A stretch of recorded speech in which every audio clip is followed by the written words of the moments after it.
Taylor Greene can't object, we're going to go into the Capitol and do violence. I have no idea. I don't know anything about this. And that term 1776 is the way Mr. Alexander was conveying that to his listeners or his readers. I have no idea. Again, I don't know anything about this. I've never seen it before.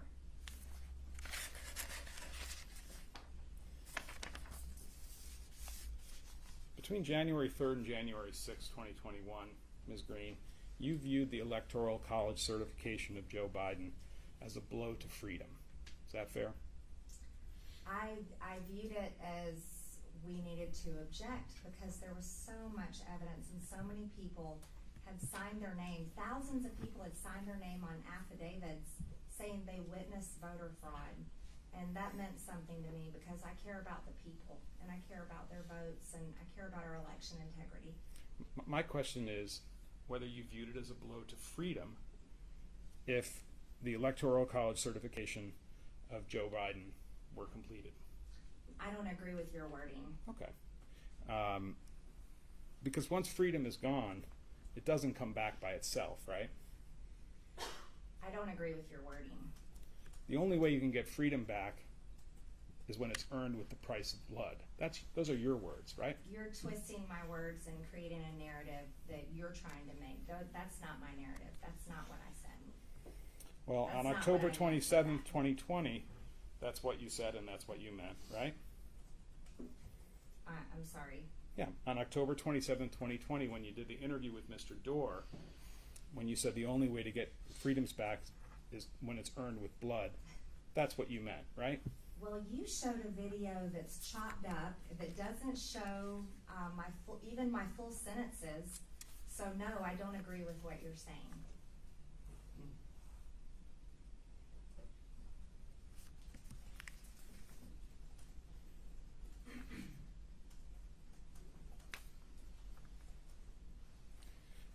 Do you have any explanation, Representative Greene, for why it is that on January 5th, the day before January 6th, you described January 6th as our 1776 moment?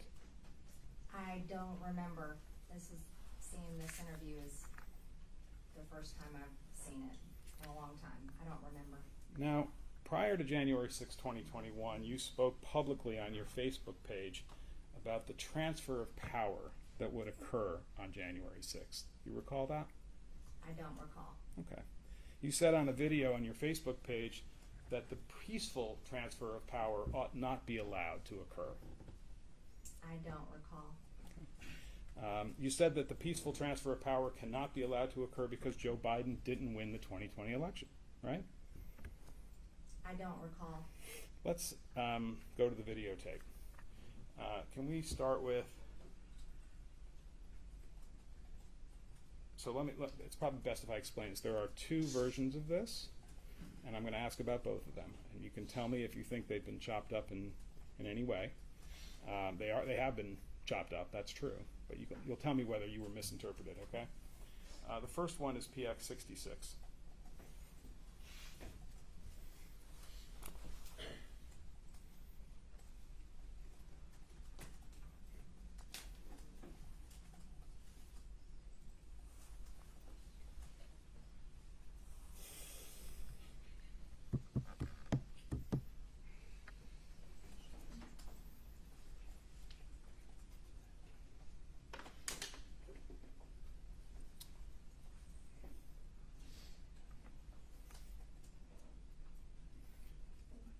Yes, can you play that one?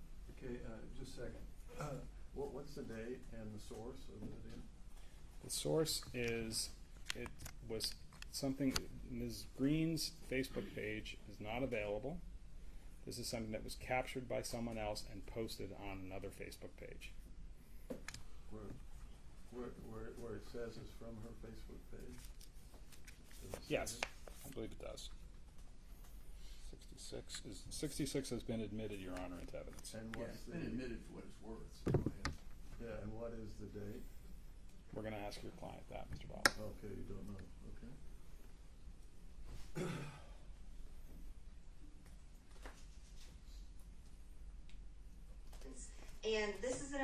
time in our history.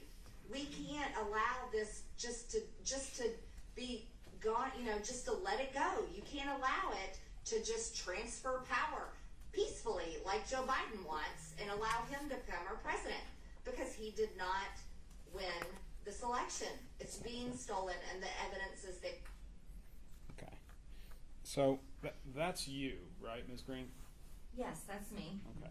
And when you say we can't allow it, we can't just let it go, the it in that phrase is to have Joe Biden declared the winner of the 2020 presidential election. You are showing a video where it doesn't give us any reference beforehand and it doesn't give us any reference afterwards.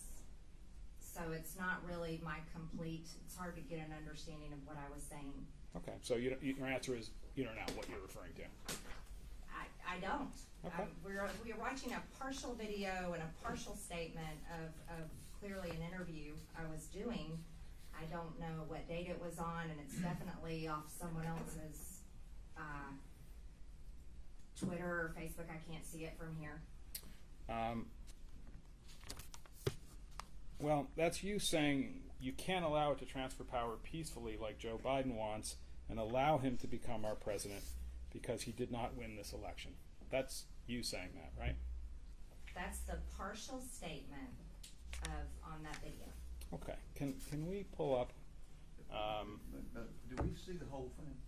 We can run the rest of it if Let's you'd see like. the whole thing. Sure, and there's another one on top of it, so we'll watch too. And you said they're different. I want to be sure that she has an opportunity to see what the difference Can I make a suggestion, Your Honor? Let's Yes. go back to the beginning of this one, and then Yeah. we'll play it all the way through. Okay. That'd be good. I agree. Let's do that.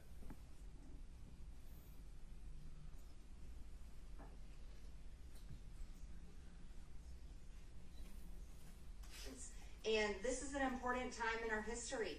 We can't allow this just to be gone, just to let it go. You can't allow it to just transfer power peacefully like Joe Biden wants and allow him to become our president, because he did not win this election. It's being stolen, and the evidence is there. The mainstream media for 4 years talked about Russian collusion, conspiracy theories, and lies, and demanded investigations nonstop into Russian collusion. Nonstop. But yet they refused to. And this is an important time in our history. Is that where it ended? It just sort of cut off there. Okay, let's show the witness PX 12.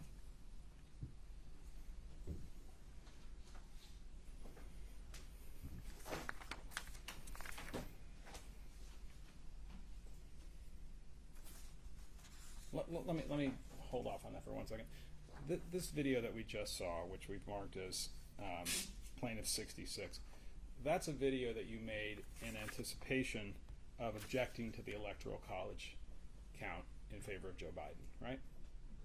I don't know. I don't see a date. It's not from my specific Facebook page. It appears to be on someone else's. Let's see the other video, number 12. Where is this one from? This is also, it's the same thing. It was taken, I believe, off of the video, off the Facebook page of the client, of the congresswoman, but let's ask her. But where did y'all get it? Where did we get this at? It's off the Facebook, off of the Republican Accountability Project. Okay, so this is a secondary source that Yes. was copied, but that's where you got it from. Yes. So this is a different version. Correct. Okay. You want to go ahead and play it? Hold on 1 second. And this one is also admitted into evidence, Your Honor, For what it's worth. for what it's worth. America reelected Donald J. Trump for 4 more years. You can't allow it to just transfer power peacefully like Joe Biden wants and allow him to become our president, because he did not win this election. It's being stolen, and the evidence is there. There's a large group of us. We're organizing an effort to object to the Electoral College votes for Joe Biden in key states where there's real evidence that this election has been stolen. I am very convicted in what we're going to be doing on January 6th, and it's historic, and I feel it's very, very important. On January 6th, if you're able, there are going to be possibly 1 million or more people coming to Washington to be there for this historic event. It's critical for everyone to show up and show the nation who we are. We aren't a people that are going to go quietly into the night. We are not a people that are going to be thrust into socialism without stopping it. Okay. Now that you've seen that clip, Representative Greene, do you agree that this is a video that you created in anticipation of objecting to the Electoral College vote on January 6th? This video on the Democrat leftist PAC Republican Accountability Group that looks to be chopped up and spliced, that video, that's not my full video. Listen to my question. Yes. The words that are shown, that you're speaking on the screen, those are things that you were talking about in anticipation of objecting to the Electoral College count vote on the floor of the Congress, right? The only thing I was working on was objecting, but again, that's a cut and spliced video. And when you said we're organizing an effort to object to the Electoral College votes, on the video, the we were members of Congress, right? Well, members of Congress are the only ones that can object. That's part of our ability. That's what we're allowed to do lawfully. Right. And, exactly. And making objections is, in fact, by members of Congress, is part of the lawful transfer of power, right? Objecting is part of the electoral count process. Democrats did it with the past 3 Republican presidents that were elected. They objected, and I'm sure there was a lot of planning that went into that and discussion. We put a lot of planning, a lot of work into it, and as you can see, we talked about it. So when you were talking about we can't allow it to happen, we can't just let it go, you can't allow it to transfer power peacefully like Joe Biden wants and allow him to become our president because he didn't win, you weren't talking about objections on the floor of the Congress, were you? What I believe what I was referencing is we can't allow the electoral count to happen without objecting. That I felt it was our dutiful responsibility to object on behalf of the large amount of voter fraud and the people who truly felt like that there was big problems in our elections. And you're testifying under oath that that's what you meant when you said you can't allow it to transfer power peacefully like Joe Biden wants and allow him to become our president. That was a reference to debates on the floor. Without objecting. Of course, you don't say anything in that part of the video about objections on the floor of the Congress, right? Would you like to see it again? I believe the video, I said objecting. But in the sentence where you said you can't allow it to transfer power peacefully like Joe Biden wants and allow him to become our president because he didn't win the election, you don't say anything in that sentence about objections on the floor of the Congress. Sir, we just saw 2 videos that are cut and clipped, and my sentences aren't even completed. I think the first video started with me saying "and," meaning it was starting into partially something I was already saying. What I was, from the video and my recollection from watching him just then, it was purely talking about objecting.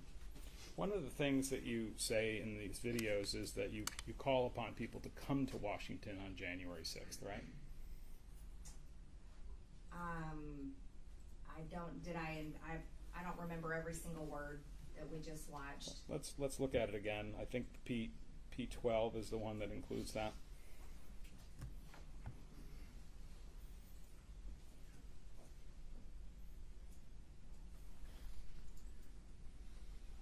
America re-elected Donald J. Trump for 4 more years. You can't allow it to just transfer power peacefully like Joe Biden wants and allow him to become our president because he did not win this election. It's being stolen and the evidence is there. There's a large group of us. We're organizing an effort to object to the Electoral College votes for Joe Biden in key states where there's real evidence that this election has been stolen. I am very convicted in what we're going to be doing on January 6th, and it's historic, and I feel it's very, very important. On January 6th, if you're able, there are going to be possibly 1 million or more people coming to Washington to be there for this historic event. It's critical for everyone to show up and show. So in that segment, Representative Greene, you're asking people to come to Washington on January 6th. In this video, which I saw jump 3 times, which means it's been cut and spliced, yes, I did talk about people coming there to support our objection, peacefully support our objection, support President Trump. How did you know that there might be 1 million or more people coming to Washington on January 6th? Did you just make that up, or somebody tell you that? I believe those were the numbers being talked about at the time. By who? The media, just People who were different planning the sources. demonstrations? I have no idea. I think I saw that on the news. And what you said is it's critical for everyone to show up, right? That's what we saw. Supporting, peacefully supporting our objection. That's the only thing I was interested in doing and planning is objecting. Now, the last thing you say in the video is, we aren't a people that are going to go quietly into the night. Do you recall that part? Yes. Okay. Now, that phrase, we aren't a people that are going to go quietly into the night, that's not something that you came up with on your own, is it? I have no idea what you mean. Well, that's something that you borrowed from a movie script, right? I don't know what you're talking about. Okay. You borrowed that line from the movie Independence Day, right? No. Okay. Let's go to the videotape as well.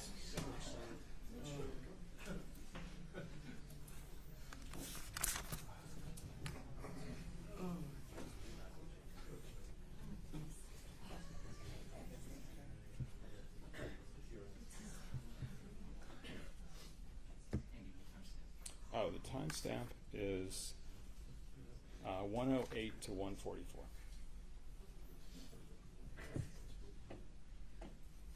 Hold on one second. You've seen the movie Independence Day, right? I've seen it before. It's a great movie, right? I think it's probably a great movie. I haven't watched movies in a long time, but from what I remember, it's a great movie.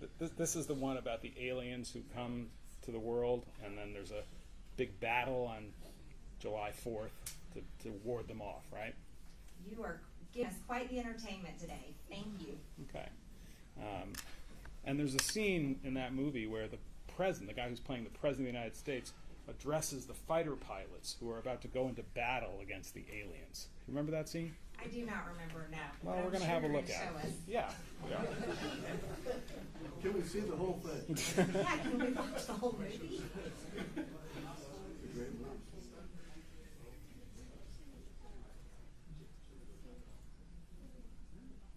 We're fighting for our right to live, to exist. And should we win the day, the 4th of July will no longer be known as an American holiday, but as the day when the world declared in one voice, we will not go quietly into the night. We will not vanish without a fight. We're going to live on. We're going to survive. Today, we celebrate our Independence Day. Great scene, right? Yeah, that was a great scene. And the phrase that the actor uses there is, "We will not go quietly into the night." You heard that. Heard it just now, yes. And that's the exact phrase that you use in the video that we saw that was the previous example. We aren't a people that are going to go quietly into the night. I don't view courtrooms and politics as Hollywood like you do. That is not the first person, I'm sure, that said that and won't be the last. And I don't recall getting any inspiration from this Hollywood movie like you're suggesting. So you were not communicating in referencing that film that January 6th was going to be a new kind of Independence Day. All I was talking about is objecting and standing up for people's votes in our elections. By the way, Independence Day is July 4th, right? Yes. It's July 4th of 1776, right? That's right.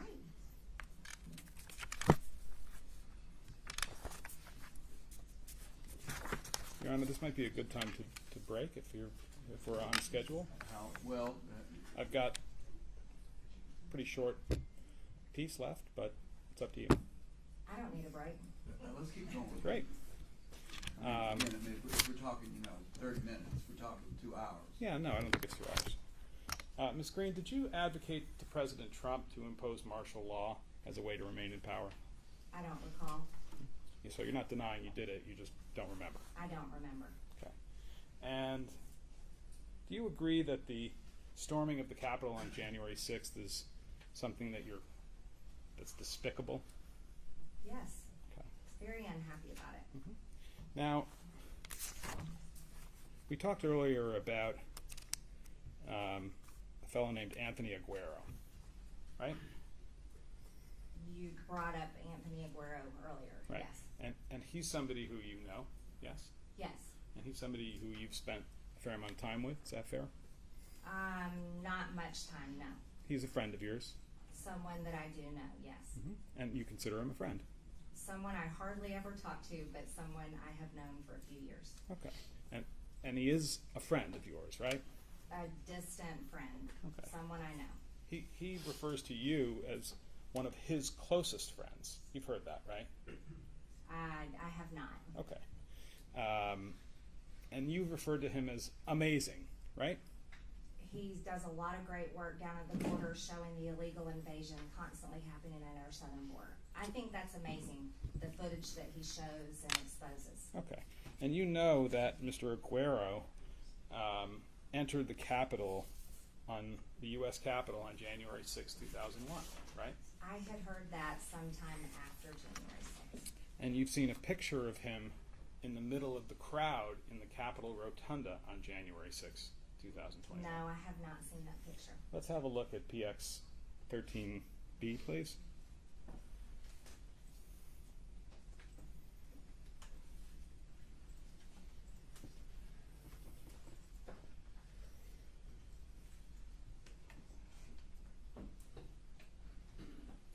Make that a little bit bigger.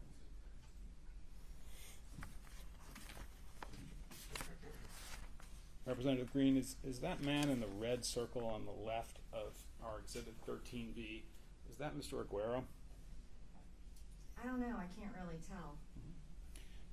If I told you that it was reported that that was Mr. Aguero and that he acknowledged that publicly, would that help you discern that that's who that is? I don't really buy a whole lot of what you say. You've been using CNN and Mother Jones and other terrible sources as your sources and showing Hollywood movies. So, but that's what you're trying to say now, but I don't know if that's him or not. I'm just asking whether if I suggested to you that he's acknowledged publicly that that's him in the Capitol Rotunda, would that help you identify him as your friend, Mr. Aguero? I don't see your evidence of him acknowledging that that's him. Okay. I think we can probably do something with that. Can I see 13, please? I think I have it here.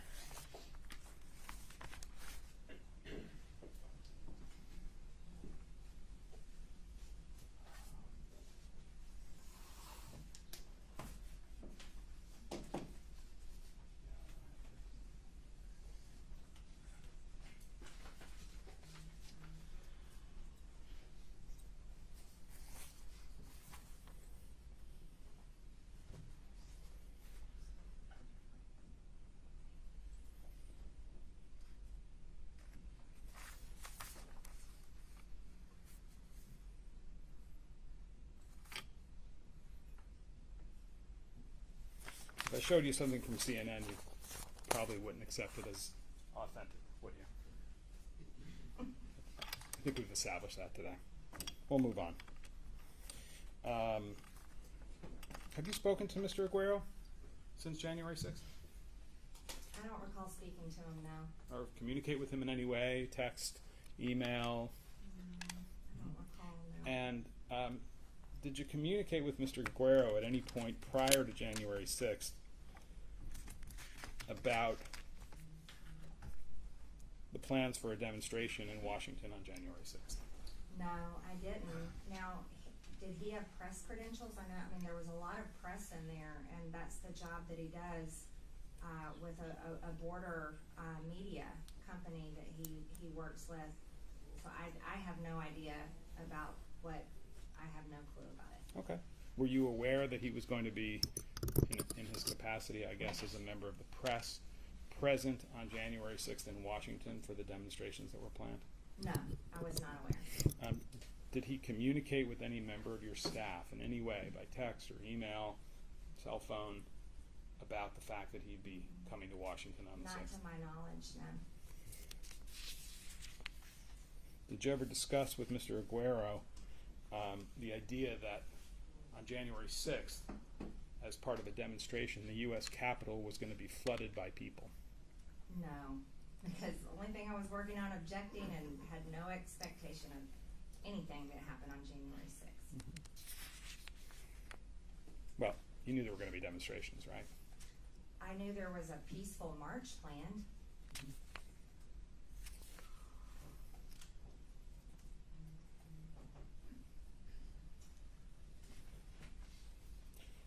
On January 6th itself, were you in contact with anyone who was involved in what you describe as the peaceful march that occurred that day? No.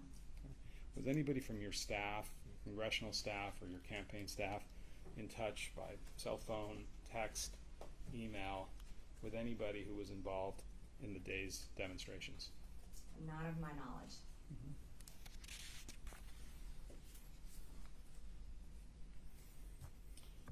At any time on January 6th, did you disclose to anyone outside the Capitol your location in the Capitol during that day's events? I texted my family and told them I was safe. Okay. Anybody other than family? No.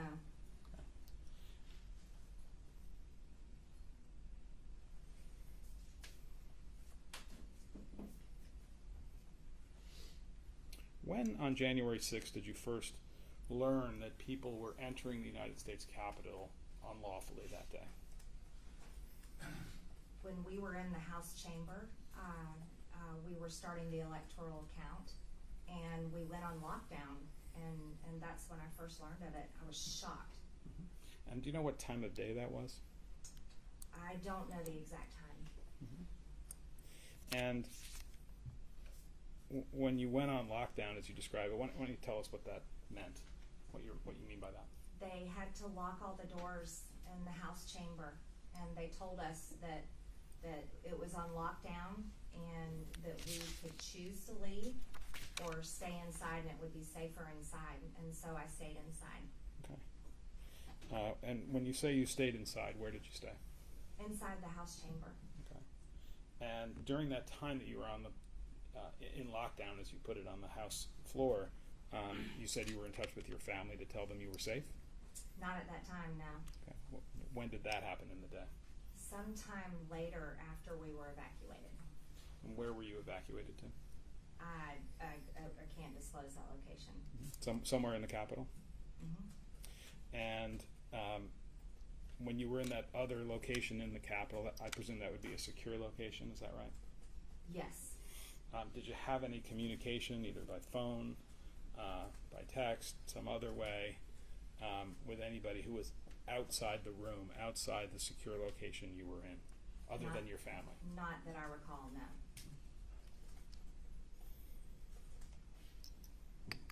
And when you were notified that people had entered the Capitol illegally, did you also understand at that point that there had been violence at the Capitol?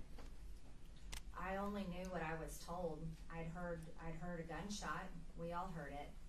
And we were so confused. We thought Antifa was breaking in, or BLM, because of those were the riots that had gone on and on all throughout 2020, day in and day out. Just horrible riots all over the country, and that was the only thing that made sense to most of us. What do you mean by BLM? BLM rioters. Is that an acronym for something? Black Lives Matter rioters. Mm-hmm. That rioters that were attending the Black Lives Matter protest. To your knowledge, has anybody connected with the Black Lives Matter movement or the Antifa movement, as you say, been subject to arrest or charge in connection with the January 6th events? I don't know, actually. I know they were arrested all over the country much through 2020, and over 95% of them had their charges dropped, unlike January 6 rioters that are still in jail, some of them, Your Honor, pre-trial. could I have a few moments to consult, and then I think I may be done. Sure, just, yeah, we don't need a break, do we? 5 minutes would be You great. want a 5-minute break? Well, if y'all want to step out, that might be easy for everybody else. I think there's a room next door. That spares everybody having to go and come. You want to step down, stretch your legs, feel free to do so. No, I'm doing fine. Oh, absolutely. How are you? I'll get through the day. It'll be fine.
Your Honor, can we approach for a moment? Certainly. Bob? Yeah, this is hot. We need to go somewhere.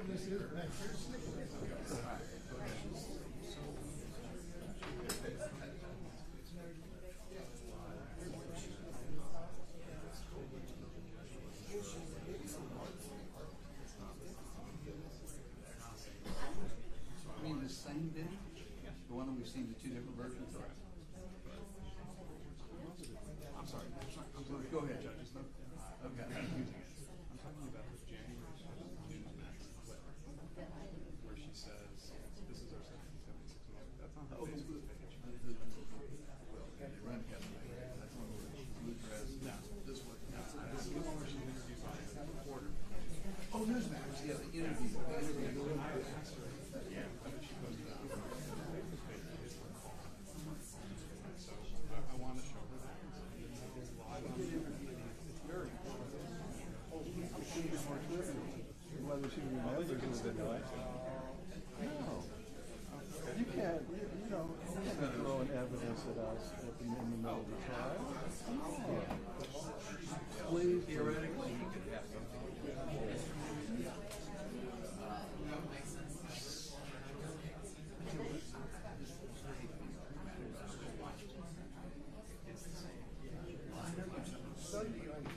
Why do we do this? Because it shows that it's posted on the Facebook page. That's all. That's the only difference.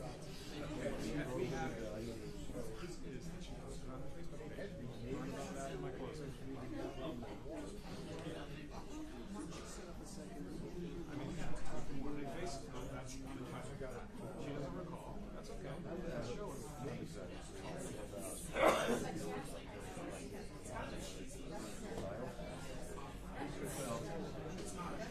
So the only question I'm trying to establish with that video is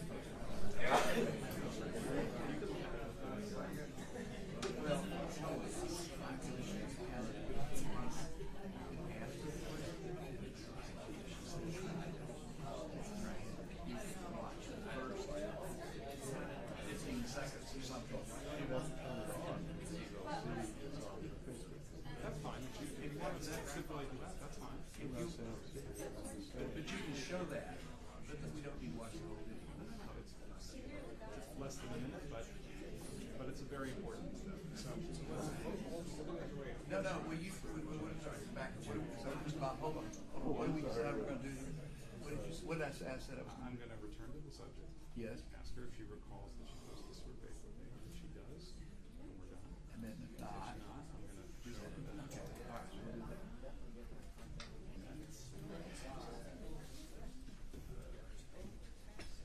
Bear with us.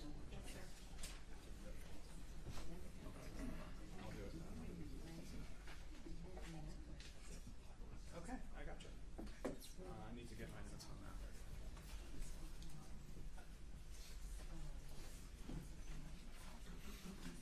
Sorry?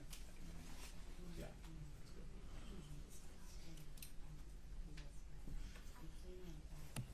Thank you for your patience, Representative Greene, Your Honor. In the previous discussion, I had asked about what we've marked as Plaintiff's Exhibit 27, which is the Newsmax clip, you recall, that we showed. You remember that, right? The one we've already watched. The one we've already watched, yes. And I asked you whether you recall that you posted that Newsmax clip on your Facebook page. I don't recall what was posted on my Facebook page. Fair I enough. don't make all of my Facebook posts. Fair enough. Let's Explain what this is. yeah, I'd like to show you this. This is a live version of your congressional campaign Facebook page as it sits there today. And what we have is the clip that we had separated in the previous testimony. And I'd like to play that for you just to see if you will acknowledge that that clip is now available on your Facebook page.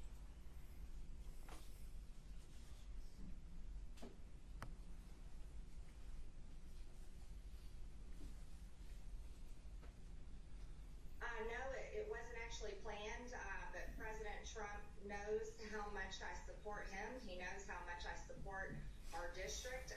Georgia's 14th district, and so I was happy to go up there and encourage our voters to get out and vote.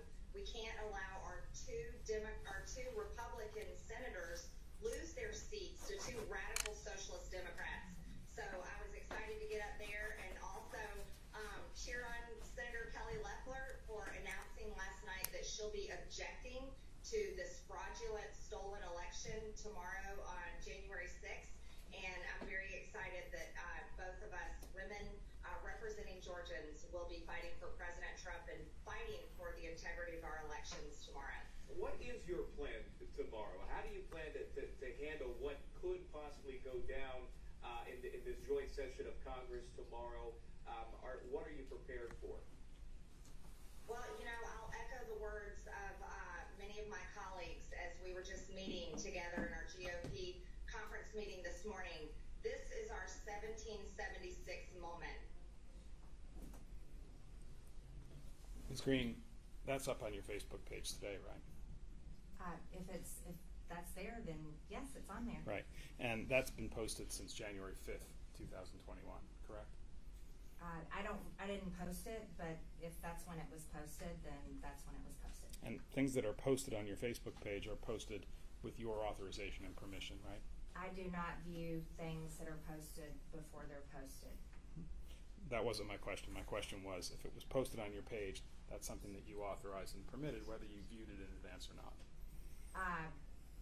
I think if I'm authorizing, I would view it in advance before it's posted. Well, no one put that up on your Facebook page without authorization from you in some sense, right? I don't recall authorizing, but you have to understand, as a member of Congress, we have staff and many people that post interviews and so forth on our social media for us. If we could make it a little bit larger, if you look in the top right, you'll see there's a message, Ms. Greene. I don't know if we can make that larger.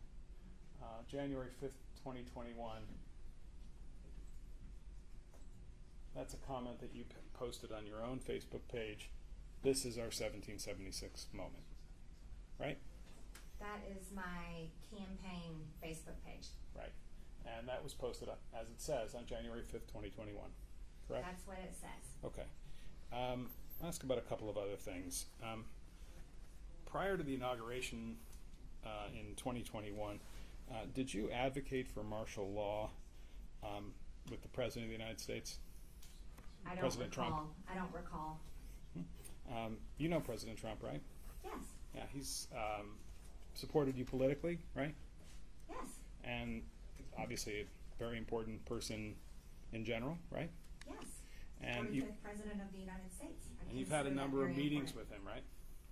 Yes. And you had meetings with him between the election in 2020 and January 20th of 2021, right? Yes.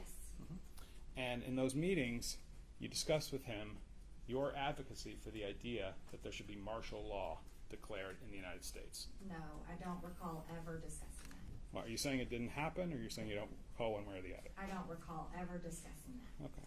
Did you discuss that topic, the idea that there should be martial law declared in the United States prior to the inauguration of President Biden? Your Honor, I'm going to have to With- object. I actually represent the President of the United States, and that's covered by executive privilege. She can't get into any of this conversation. Executive privilege. She's not a member of the executive, and this council is here on her behalf, not on Mr. Trump's behalf, unless there's something I missed. It's not a proper objection, Your Honor. I'm sorry, I got flustered. What was the question again? The question was whether, prior to the inauguration of Joe Biden, Ms. Greene, whether you ever advocated for martial law to be imposed in a conversation with the Chief of Staff of the then President of the United States, Mr. Trump. You can answer the question. I don't recall. Did you ever advocate for martial law prior to the inauguration of Mr. Biden with any member of the White House staff that was part of the Trump administration? I don't recall. Are you aware of any other elected congressional representatives advocating for martial law to stop the peaceful transfer of power before the inauguration of Mr. Biden? I don't remember. Okay. Do you regard the people who were arrested and charged in connection with the January 6th events as patriots? I don't think them being arrested and charged on January 6th affects the fact that they're patriots or not. Right, so you do regard them as patriots. Yeah, some of them are veterans, yes, some of them definitely are patriots. Okay. Can we have PX 60 and PX 40? Sorry. Oh, Which yeah. one's this? PX?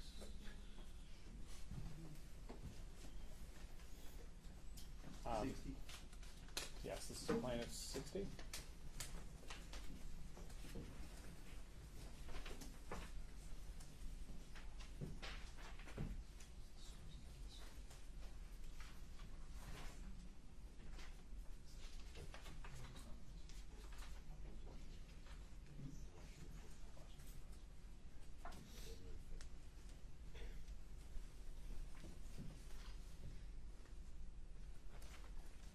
Ms. Greene, I've placed in front of you what we've marked as Petitioners Exhibit 60, which is a story that appeared in the Washington Post on January 5th, 2021.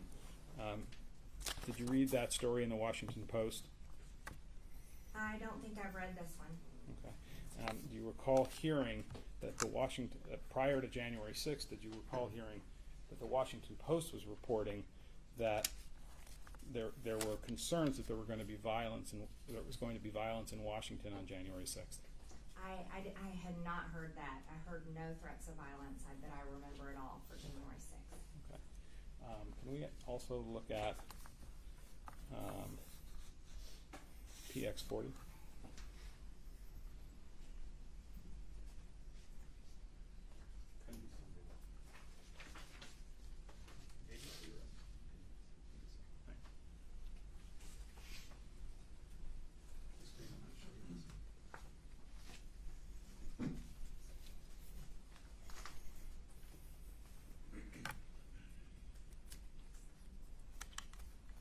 Ms. Greene, I placed before you a January 5th, 2021 article entitled "Violent Threats Ripple Through Far-Right Internet Forums Ahead of Protest."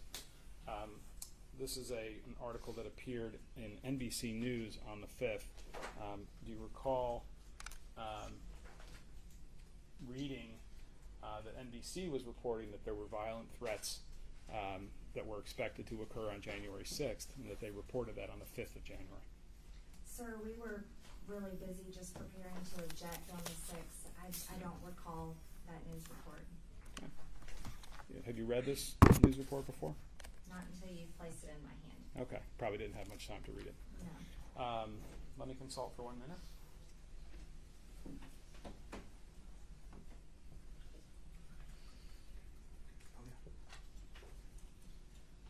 One last thing, Ms. Greene. You told us early in the day that you were suspended from your Twitter account or permanently taken off Twitter. Is that right? Permanently banned. Banned. You're not banned from Facebook, though, right? No. And we saw your live Facebook page just a couple of minutes ago, right? You pulled that up. Yes, you did. Right. And on your Facebook page, you have directed that certain videos be removed from the Facebook page, right? I don't recall. One of the videos that you had removed was the one from February of 2019, where it talked about a sea of people and flooding the Capitol and violence in the Capitol in connection with the Fund the Wall matter, right? I don't know what you're referring to. You had your staff take that one down, didn't you? I don't know what you're referring to. Facebook never ordered you to take any video off your Facebook page, did they? I don't recall. I have nothing further, Your Honor. You want to proceed? I mean, Sure. you need a break? Oh, no. I'm doing great. Okay, as long as, again, I don't. It will not take long, and I assume we can have a break to get ready for final argument. Yeah, that'd be perfect. Thank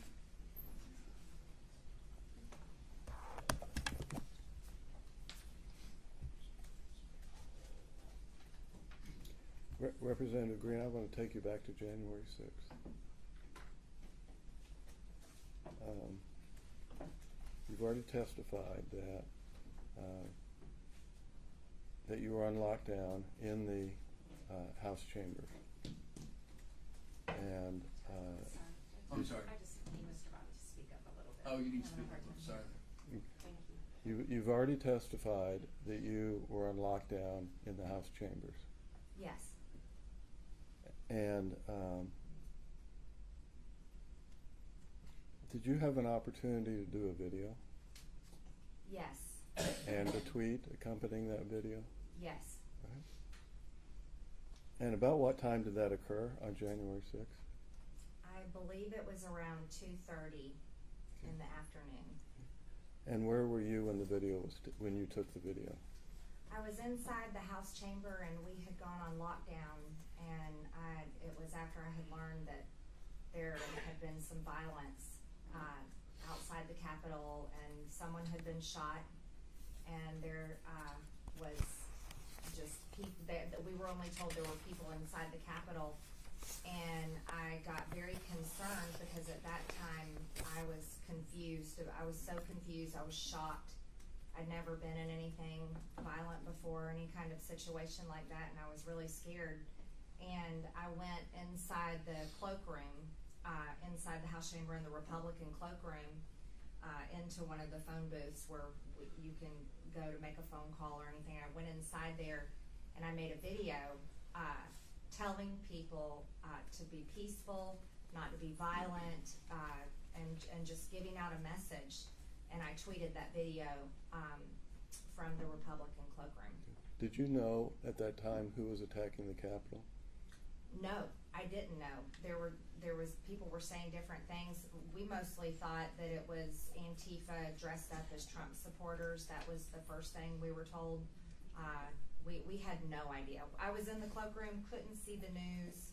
I just knew that we were on lockdown, and they said, by that point, they said, you cannot leave. You have to stay in here.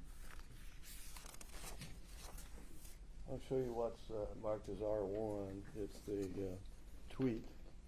And I don't know, I think we just had the video on electronically. This has already been emitted. Yeah. Right.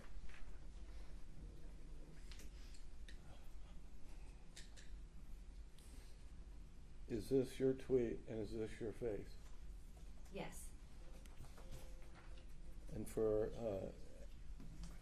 did you say in this tweet, a message from the Capitol? Be safe, be smart, be peaceful, obey the laws. This is not a time for violence. This is a time to support President Trump and support election integrity. God bless. Yes. Would you show the video, please? R1. Somebody got that set up. I don't see Devin. He was setting it up from yesterday. Mr. Henderson said he would play it here today. Dominic, wait a second, sorry. No, I don't see him recording. Yeah, Devin was set it up yesterday, or maybe the day before. I'm sorry, I didn't give him warning. Of course, everybody's here. I mean, I think that's a universal rule of life.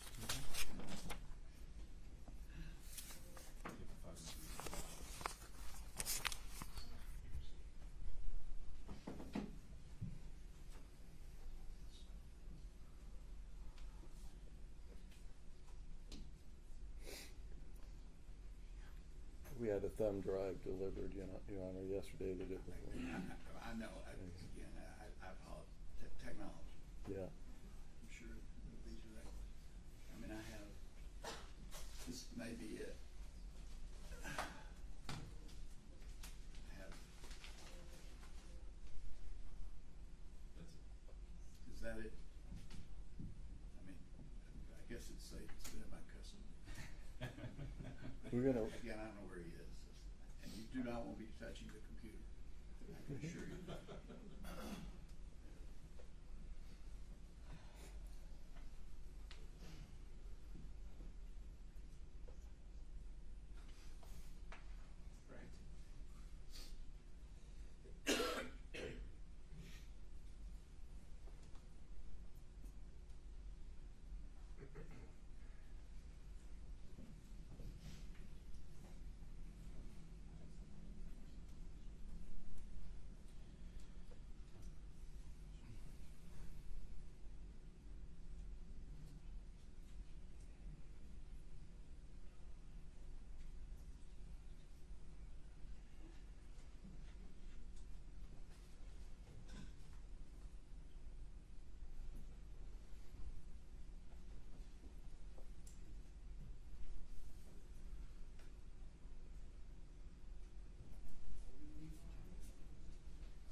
I mean, Okay. you know, people are not gonna leave and come back in 5 minutes.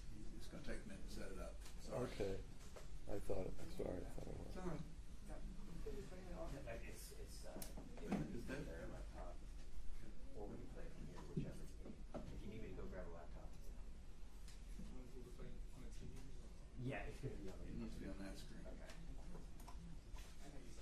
No, this, we don't, no. Okay, so it needs to, their laptop needs to be disconnected from that? Right.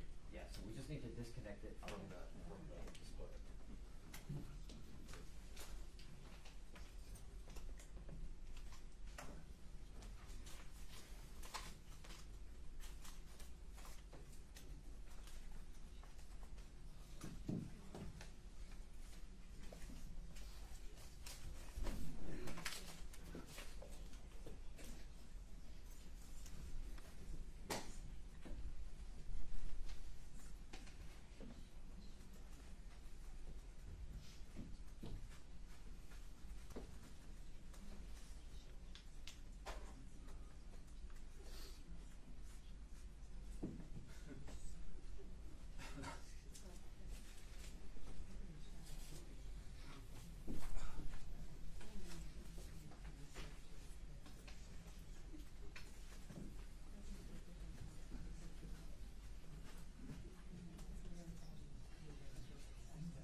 remember, at the very beginning it was a little low, and it came up in sound, if I remember.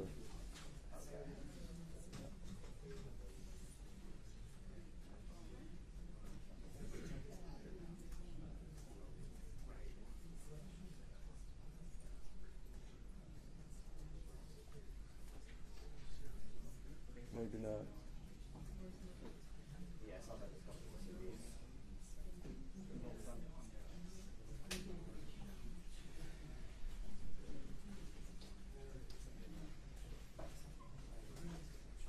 I think you're ready to play the spot. Is it ready? Yeah. Okay. Turn it on. Let's Go. play. Let's go. I think we're just trying to fix the volume. I get it back here. I understand. Yeah, you'll need to turn that up. I've already seen it several times.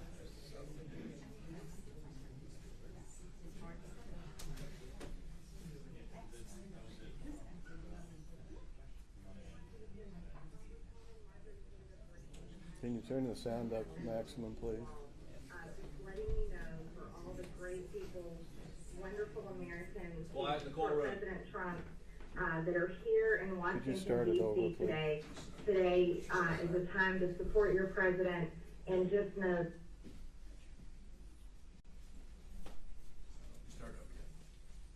everyone, this is Congresswoman Marjorie Taylor Greene. I am sending out a message to you all, just letting you know for all the great people, wonderful Americans who support President Trump, that are here in Washington, D.C. today. Today is a time to support your president, and just know that we're fighting for you here in the Capitol, in Congress, fighting for your vote and fighting for President Trump. So I urge you to remain calm. I urge you to have a peaceful protest. Make sure that everyone is safe and protected, and let's do this in a peaceful manner. This is not a time for violence. This is a time to support President Trump, support our election integrity, and support this important process that we're going through in Congress, where we're allowed to object. So this is very important. So I urge you to stay calm, be the great American people that I know you are, and just know that we're in here fighting for you. So God bless everyone. Be careful, be safe, and be smart, and obey the laws. Thank you very much. Representative Greene, is that you? Yes. As I look at your face and hear your voice, I think you're scared. Objection. This is not for Mr. Bopp to testify about his feelings. What was your feelings at the time? I was scared. I was very scared. I was concerned. I was shocked, absolutely shocked. Every time I said we're going to fight, it was all about objecting. And to me, that was the most important process of the day. And I had no idea what was going on, and I just didn't want anyone to get hurt. I didn't want to see anything terrible happen. And it was very upsetting. I was very, very upset when I made that video. And you've been on the stand for several hours here during direct examination, and they showed you multiple tweets and multiple videos. Did they show you that video?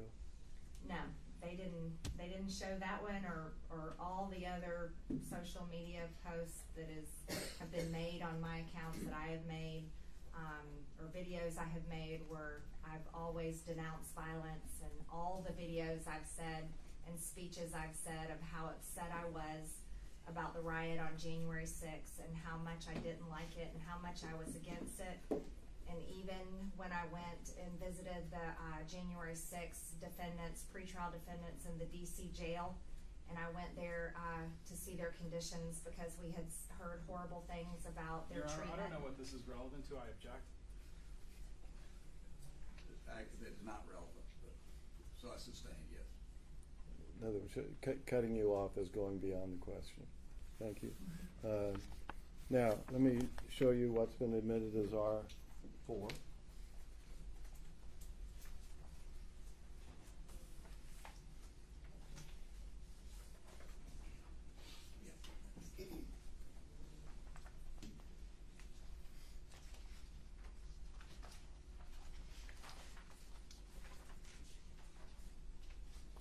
This is a transcript of the video that's been admitted into evidence. And I want you to turn to page 2. And did you say these words? So I urge you to remain calm. I urge you to have a peaceful protest. Make sure everyone is safe and protected. And let's do this in a peaceful manner. This is not a time for violence. This is a time to support President Trump, support our election integrity, and support our important process that we're going through in Congress, where we're allowed to object. So this is very important, so I urge you to stay calm. Be the great American people that I know you are, and just know that we're in here fighting for you. So God bless, be careful, be safe, and be smart, and obey the law. Thank you. Yes. I think there's a subsequent tweet that you did referring to the violence that occurred on January 6th. And it's P1P. And I am actually not certain whether that has been admitted or not admitted. P1P. I do not believe it's admitted.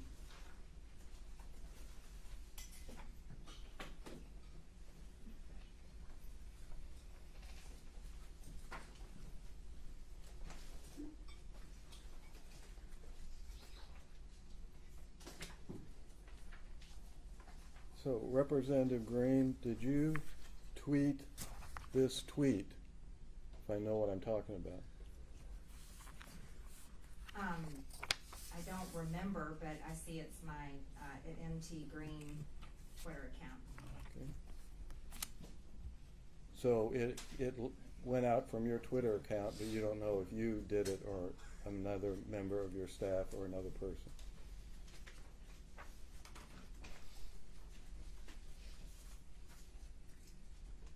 I can't recall exactly, but I think I tweeted this one. Okay. Now, this says, and this is what the date is, January 12th, is that correct? Yes. Okay. This tweet says, I proudly stand with Representative Mo Brooks and everything in his statement, which you link to later on. The unhinged left is out of control, and their disgusting witch hunt is full of hypocrisy. Democrats are on record for support of violence all year. We did not plan, cause, and denounce, and that's capital letters, isn't it? Denounce the January 6th attack. I defend my honor and reputation. So was that the message sent out on your Twitter account? Yes, it's the same message I've said over and over again about January 6th. Now, FBI Director Christopher Wray testified before Congress soon after the attack. It was before the Senate on March 2nd, 2021. And this is R5, which has been admitted into evidence. And let me show you this.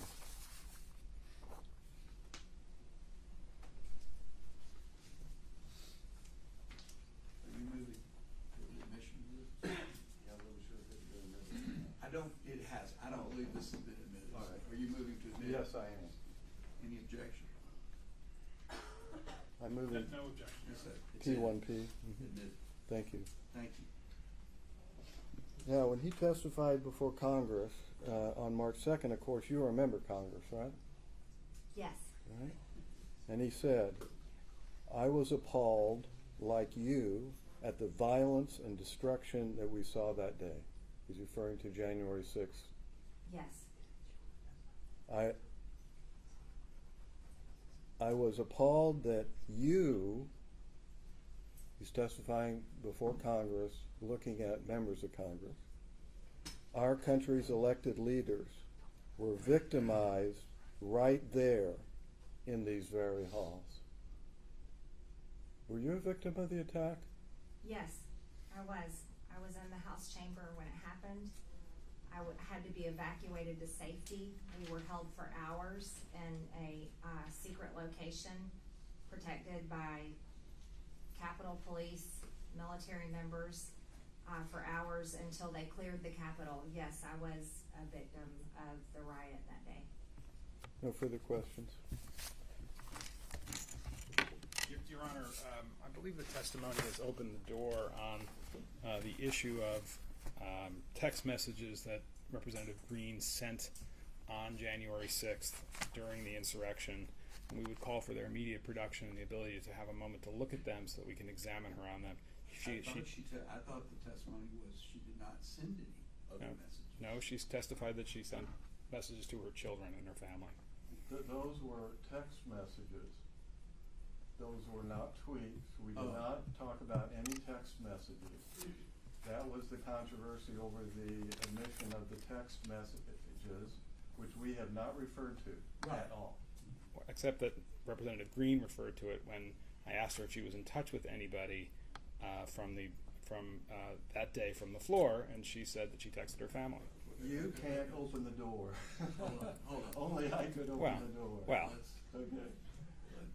Let's first of all, do you have any questions other than this? I do, and I'm going to preserve that position, but I'll move on. I understand. Right. We're going to take a break. It's been a little chaotic for the last few minutes. Representative Greene, you mentioned a number of statements that you made after January 6th where you talked about being upset about the fact that there was violence, right? Yes.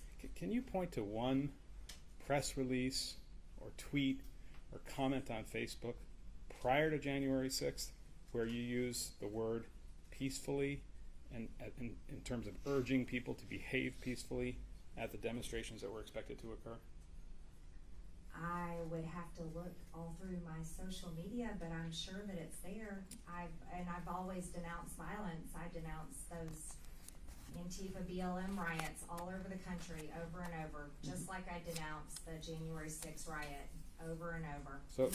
So you recall that? Even to the people in jail, I told them that it was wrong. I told them in the DC jail I did not like what they did, but that I'm there because I support their due process rights, which is being violated. Can you point to one video prior to January 6th where you urged people to behave peacefully on January 6th? One time in public that's on video where you said those words? I don't have a computer. I don't have my social media. I didn't remember many of the social media posts that you pulled up and interviews. I was interested that you answered some questions about FBI Director Wray's testimony in Congress. Do you believe the FBI was behind the January 6th violence at the Capitol? I don't know. I certainly think there's a lot to be investigated. We don't know who Ray Epps is, the scaffolding commander. Governor Whitmer's plot certainly leads to questions about things that happened on January 6th. I think there's a lot of investigations that need to happen. You've referred to January 6th as a Fedsurrection, right? I'm not sure. Okay. Nothing further. Okay. Anything else, Mr. Bob, before we take our break? No. Anything else? No, sir. Do they rest or what? Do you rest? No, we have an issue that we want to consult on, but either we're going to put in a video or we're going to move to closing statements, but the video's been admitted, so it's a timing issue that we want to talk about. So you don't need the witness. She's excused. That's right. Thank you. Thank you. Thank you, Representative. You are excused. They step down. All right, now, I believe we discussed we were going to take a break before we go. What do you want to do, Mr. Kelly? I mean, you want to take a break? I don't know what you're contemplating. I have 5 minutes or an hour.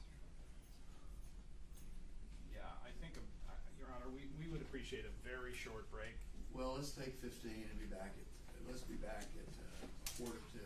Your Honor, can I ask a question? Are we absolutely dedicated to stopping at 4:30. If we went a little longer than that, would that I be? will have to consult with Okay. the real powers. Only because we're trying to figure out our presentation, the last piece of our presentation, if we want to close, or do we have one more thing? And so it would be nice to know. Well, I will consult with Judge Mallory, and we will respond when we reconvene. Thank you. Okay, we're off duty for 15 minutes. Judge Mallory, could I chat with you about logistical questions?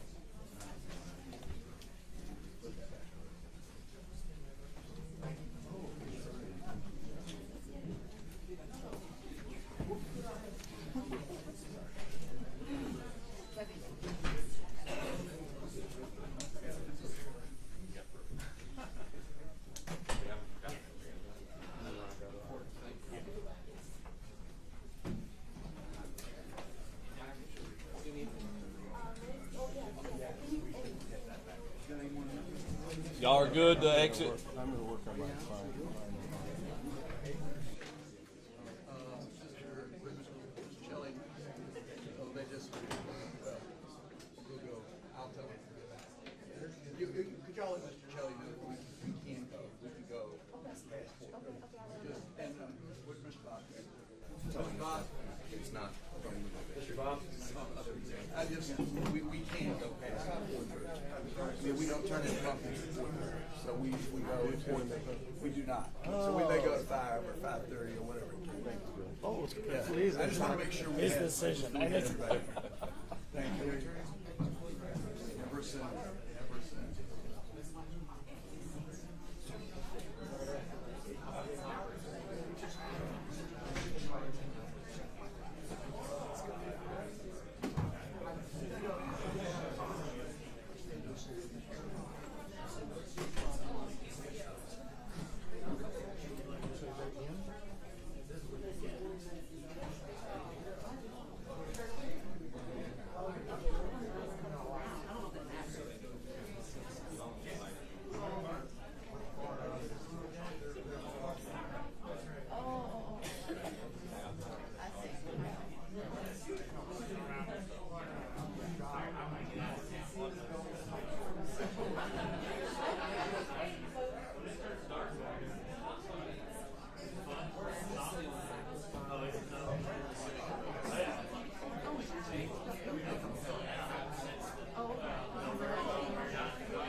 Yeah, one way or another.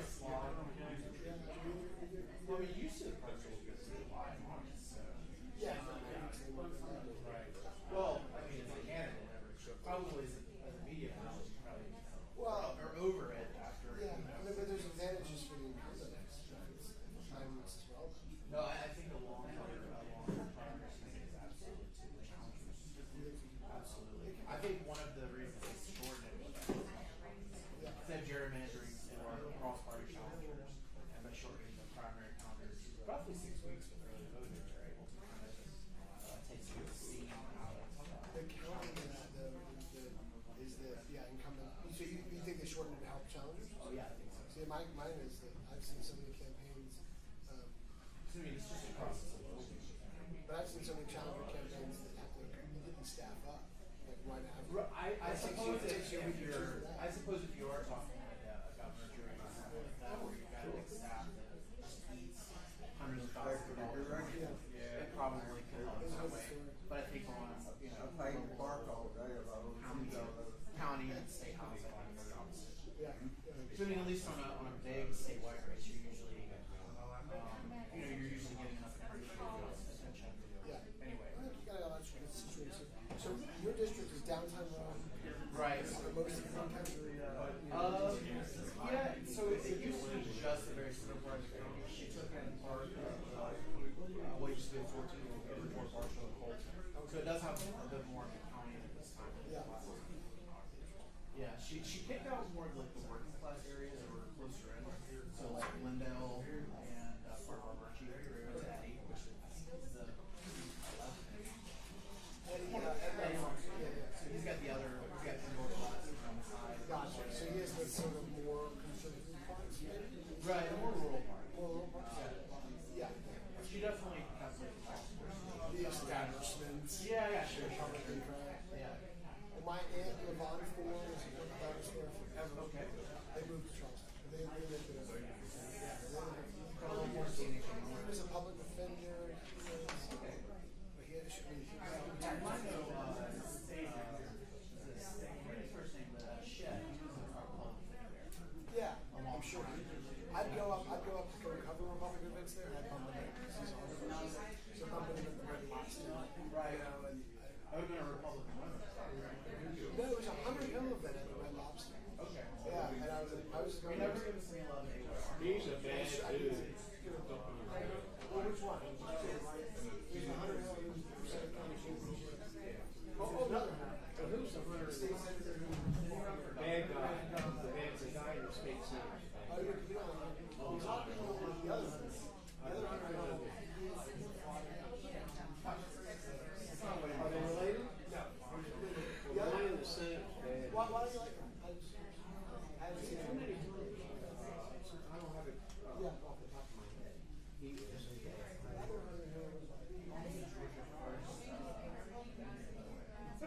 Which Hunter?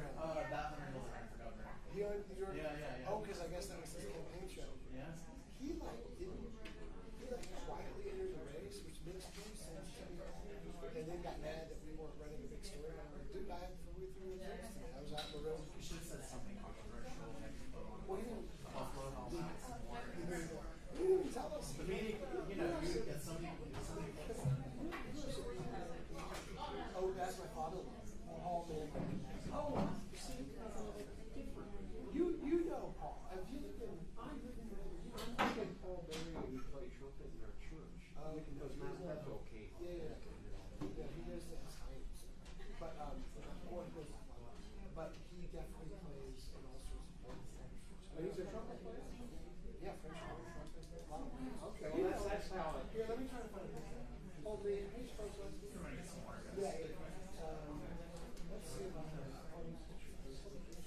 did. Thank you. We can go as long as. Very much appreciated. Very much appreciated, Your Honor, and I appreciate counsel on the other side as well. So let's see, where did we? So, Your Honor, there are two last matters of evidence Okay. before we rest. We would apply for the entirety of P1 and P2, which are the tweets reflected in the ProPublica report and the Lofgren report, to be admitted.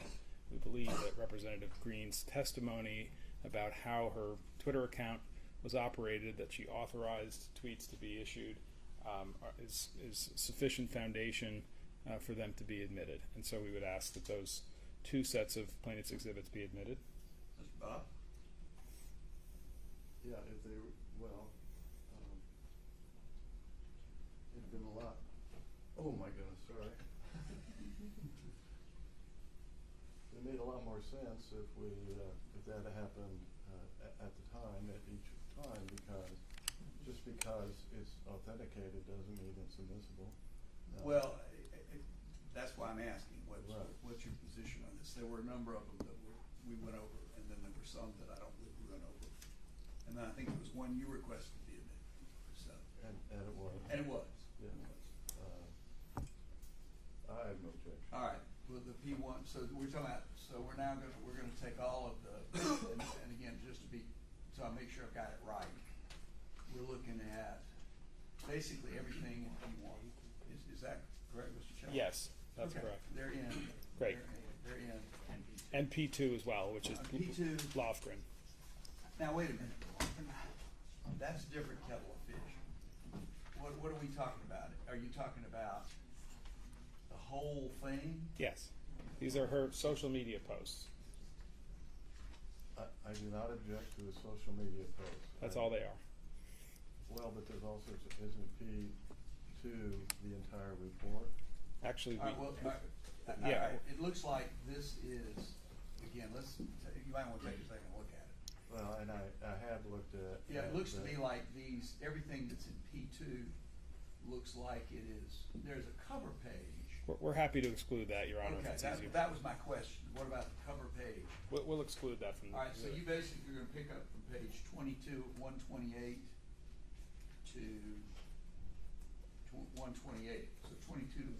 That's right, Your Honor. Thank you. Which is just the text and the tweets and the enclosures. Exactly, Your Honor.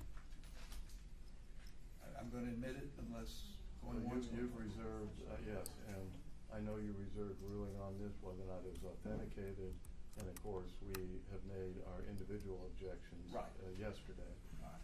And if that And they're satisfies preserved. you. And they're preserved. Yeah. If you want, you're preserving those, in other words. Yes, please. All right, we're gonna preserve the objection that I'm gonna admit. Okay. Thank you. Before we rest, Your Honor, we have last piece of evidence, which is plaintiff's, P73, which is a video. It's 14 minutes long, Your Honor. Which one is this? This is the Washington Post video. Have I already admitted it? It shows the events of January 6th. Did I not already admit this? Yes, I think it Okay, was why admitted. does the audience need to watch that? I can watch it. That's fine. We thought that. I've already watched it a couple of times. Okay. Again, one of these things about It's only 17 minutes. There's a lot of material in the record, which obviously was not the subject of today's hearing, which I'm perfectly happy to refer to and review in connection with the briefs. So, but I don't know that we need to play the video. It's Washington Post video. It's available on public sources, right? As you wish, Your Honor. All right, great. Okay, anything else, Mr. Sheldon? No. Before we do close. The petitioners rest. Rest. Anything else, Mr. Butler? We rest. Very well. All right. Well, I'll hear closing. Petitioners get the last word. Mr. Bob, you get to go first. Oh, okay.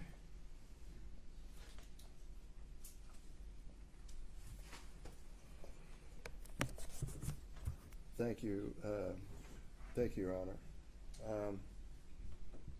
I again want to talk about the law, and then I'll talk about the evidence that has been submitted and whether or not that evidence meets the correct legal standards that we believe are applicable here.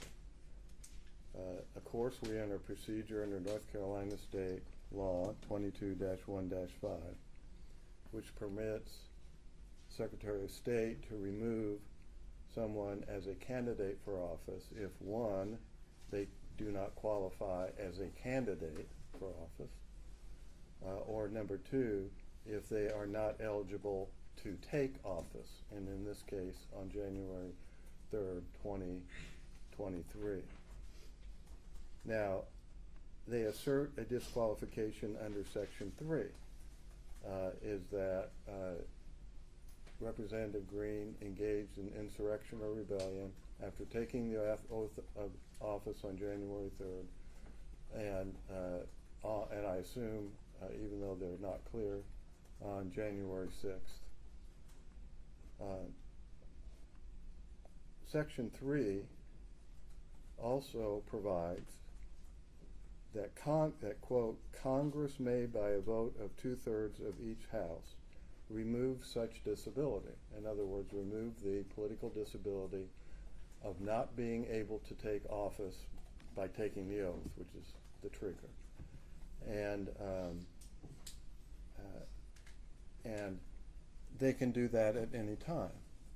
You can see the wording of the last sentence is not time limited. In other words, it could have been done last week. It could be done next month. It could be done on January 3rd, 2023, when Representative Greene presents herself, and before she's sworn in, Congress could pass a statute under Section 3, the last sentence, and she would then be qualified to take office. How in the world do we know right now that she will not be qualified on January 3rd, 2023, when Congress at any time, either for her in particular or for a class of people, as Congress has done. In fact, there were thousands of individual amnesties granted, and then 2 general amnesties granted by the Congress. They can do that at any time.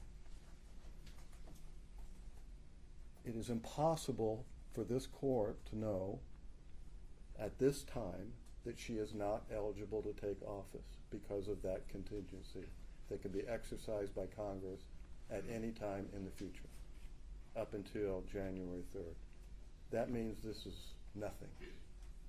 She cannot be viewed as disqualified today because it cannot be determined that she is ineligible for office on January 3rd, 2023. That should end this. Now, second,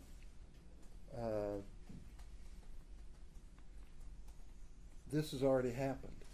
The amnesty has already been granted. The simple argument about this is the 1872 Amnesty Act relieved the disability under Section 3 to, quote, all persons whomsoever. Representative Greene is a all persons whomsoever. And it relieved the political disability that Section 3 imposed. And by the way, the word imposed here is a past participle, meaning that phrase, imposed by Section 3, is an adjective regarding what political disabilities are we talking about. Because absent that modifier of political disability, it could be you are a felon, you lost your civil rights, and we're giving you amnesty from the political disability that you cannot take office as a convicted felon. So the only way to know what political disabilities we're talking to is the past participle. I didn't know this at the beginning, Your Honor. The past participle imposed by Section 3. Now, we also know that Section 3 is both retrospective, because it affected anyone in the past that had engaged in insurrection or rebellion after taking the oath and disqualified them from office. But it also had a prospective effect, because why would we be here? If it didn't have a prospective effect, what would be the basis to apply this to Representative Greene? So we know it has both prospective and retrospective, and in the Amnesty Act of 1872, it was removed. That retrospective or prospective political disability under Section 3 was removed for all persons whosoever. And the district court in North Carolina agreed with that analysis. That case is now in appeal. The district court here in Atlanta did not, and that case is on appeal. So you get to be the tiebreaker. All right? Now, we also know that when the 1872 Amnesty Act was adopted, that they did intend it to be both retrospective and prospective because of the wording of the 1898 Amnesty Act. The 1898 Amnesty Act, after the phrase disabilities imposed by the third section of the 14th Amendment of Article of Amendments to the Constitution of the United States, inserted the words heretofore incurred. That is not in the 72 version. So Congress knew very well how to do a retrospective amnesty if they chose to do it. Because in 1889, that's exactly what they did. A retrospective only amnesty based on the words heretofore incurred. So, in accordance with the English language in the terms of construction, we can't treat heretofore incurred as like, surplusage or something. It comports with the understanding of Section 3 that the political disabilities were both retroactive and prospective. In 1872, the wording of that amendment, of that act, encompassed both. The 1898 wording only referred to retrospective. Now, we heard some, interesting things, about the history of our country from my fellow Hoosier law professor.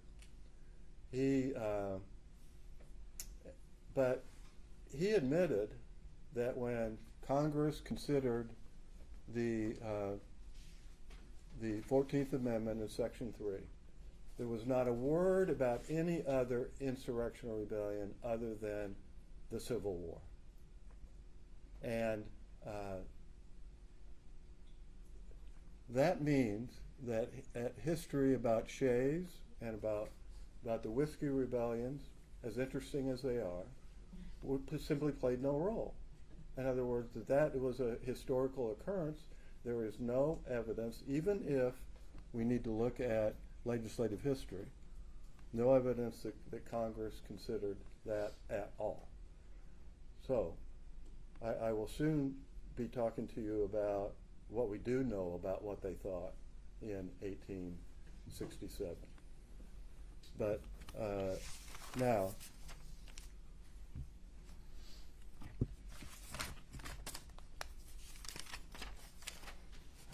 so let's get to the meaning of the words in Section 3. Engage in insurrection or rebellion is one, and giving aid or comfort to the enemies thereof is number 2. Well, that number 2 is about foreign wars, as I will soon explain. Number 1 is about domestic wars, as has been described, and which were described at the time by authorities when they talked about those phrases. So, what is engagement? What is engage? It connotes conduct. and you will soon hear the authority for the proposition that that is, quote, a direct, overt act, such as voluntarily joining the armed forces of the Confederacy, giving them food, giving the Army food, cash, whatever, shelter, the people in the War Department prosecuting the war, etc. Now, there is not a single piece of evidence that any of those things occurred here with respect to Representative Greene. There were certainly some 700 people involved, at least have been charged to have been involved, in the attack on the Capitol. Greene wasn't one of them. They agree with that. And there is no other act of direct, overt act of an insurrection nature that she is engaged in. Not a single one. Now, of course, they're not satisfied with that. They want to use her political speech. And when they use their political speech, they want to use the nuances or the vagueness. Or wait a second, you didn't use the word peaceful in this one sentence, even though you said it over here. You didn't use it in this one sentence right here. And code words, for goodness sakes. Right there, this state is an insurrection, are insurrectionists. Right, says it right there, 1876. Now, if you're going to use speech, which you can't use here because they didn't use the word incite violence, they said engage, or incite an insurrectional rebellion. They said engage in an insurrectional rebellion. But it is instructive. And it's different because you can see, for instance, in the Act of 1862, where there was a felony to, quote, incite, set on foot, whatever that means, assist, or engage in any rebellion or insurrection, end of quote. That's codified at 18 U.S.C. section 2383. Those two words are used in the same list. Rules of construction tell you that they have to be different, or they're surplusage, and we never assume that Congress is just throwing words out there as surplus.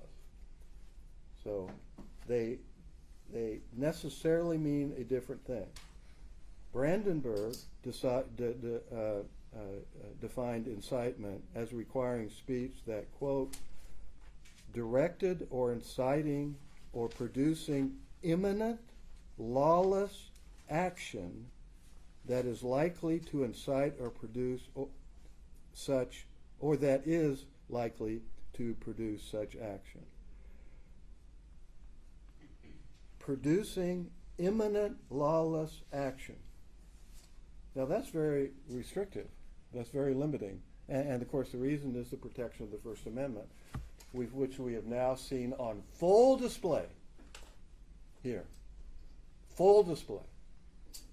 The danger of construing words way beyond their meaning to allow political opponents to smear their opposition in a court of law.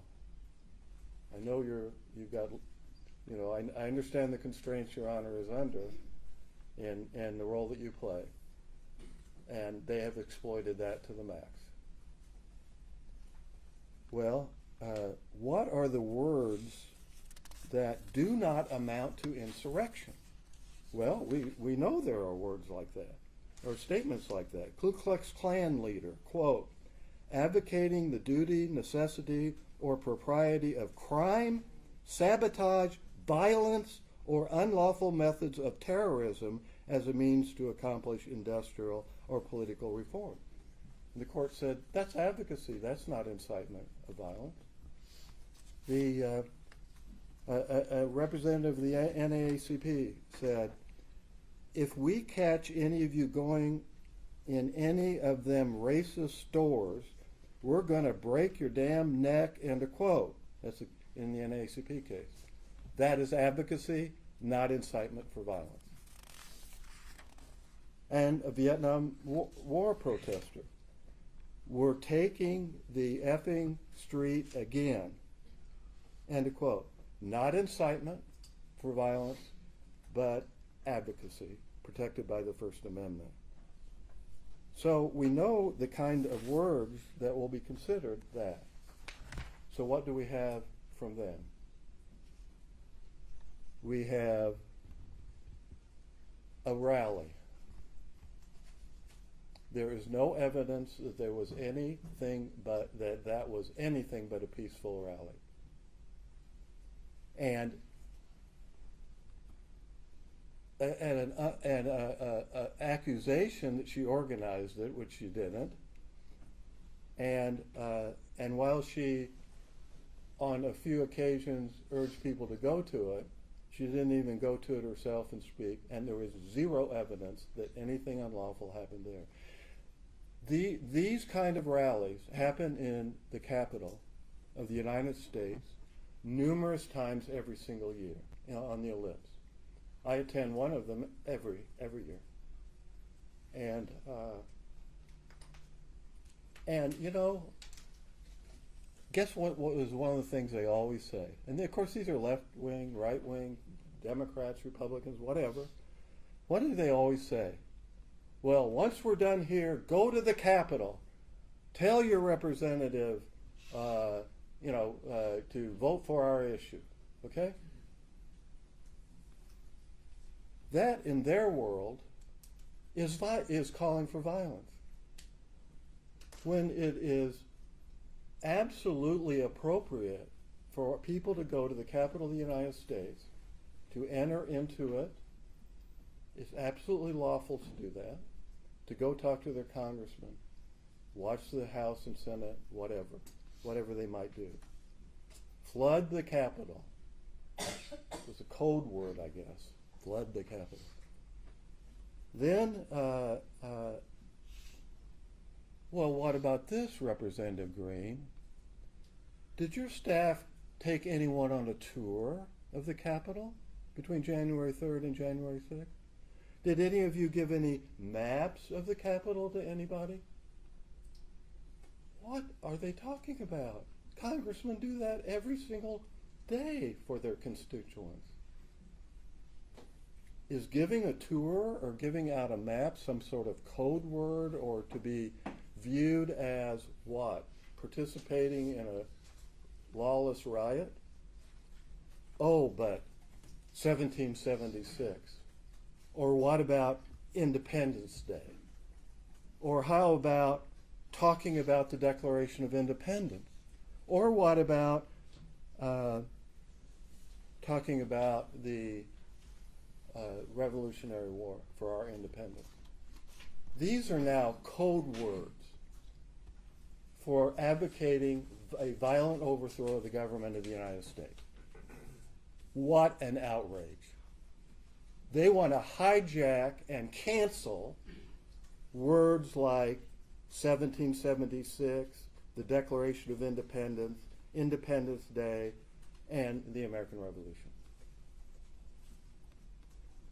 What about, oh no, defense of the Second Amendment? If you advocate for defense of the Second Amendment, you're in favor and in fact are engaging in the violent overthrow of the government of the United States. That's the implication, isn't it? Right? And of course, the Second Amendment says that the first part of it, a well-regulated militia, necessary for, a free republic or whatever. I don't remember exactly. Then the citizens have the right to keep and bear arms. So yes, there's a military application, if you will, the militia. I mean, the militia won this, was a major factor in winning our Revolutionary War. Many people who were in the Indiana militia fought in the Civil War. And they were able to do that because of the Second Amendment in many cases.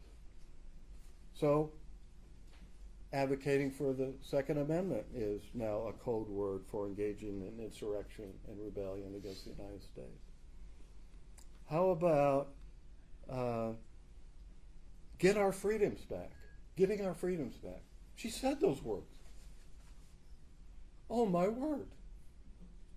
I mean, yes, people on the conservative side are concerned that the Biden administration is eroding our freedoms.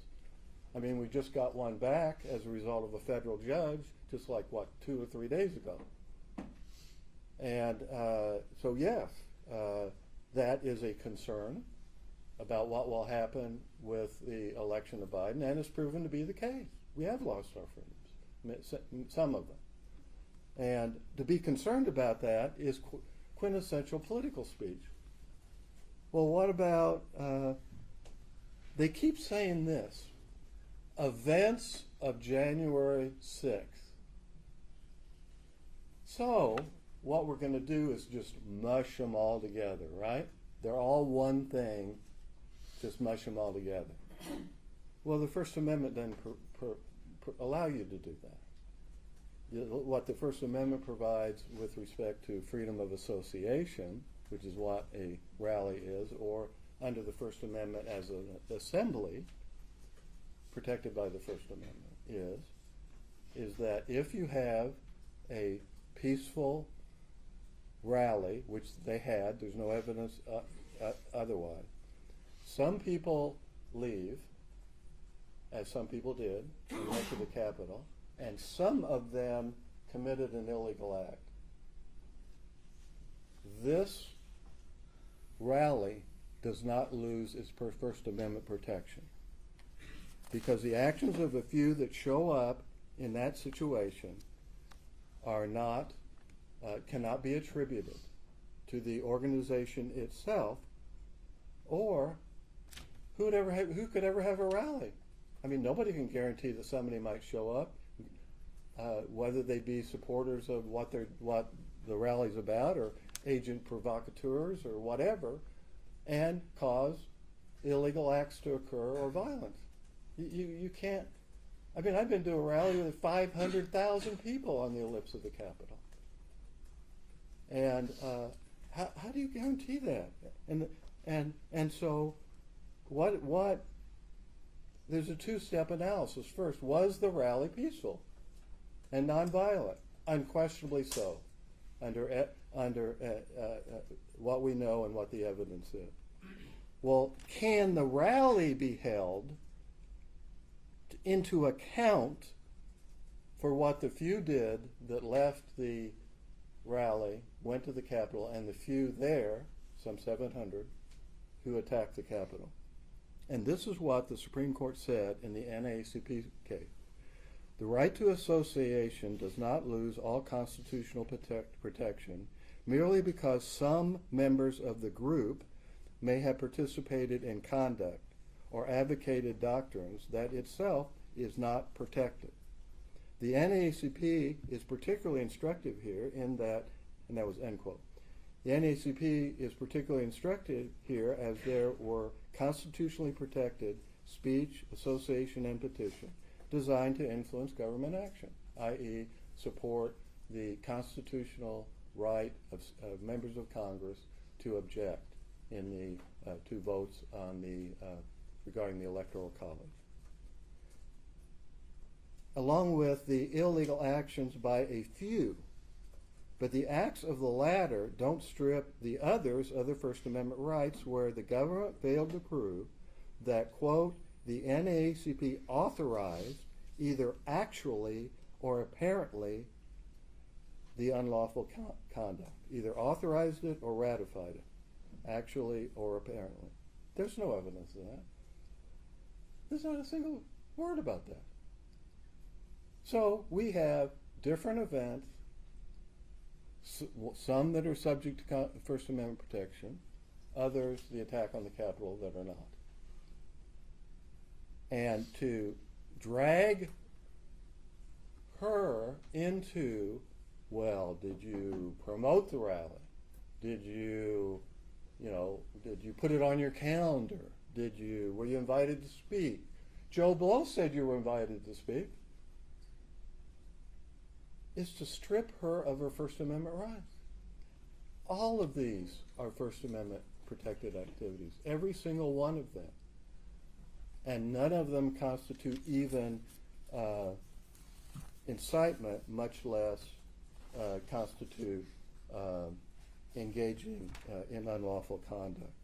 Now, of course, the question of the quote insurrection. The insurrection is narrowly defined. I quoted cases, some from 1894, some from 1842, some from the 1795 Militia Act, that all said basically the same thing, which is it has to be an armed uprising that is so formidable as to defy the authority of the United States in order to suppress it. And of course, we have a case, CJS says about riot, is that you can have mob violence and it's not an insurrection, unless it is so serious that actually military force is required to suppress it. Now, how do we know all this? Okay.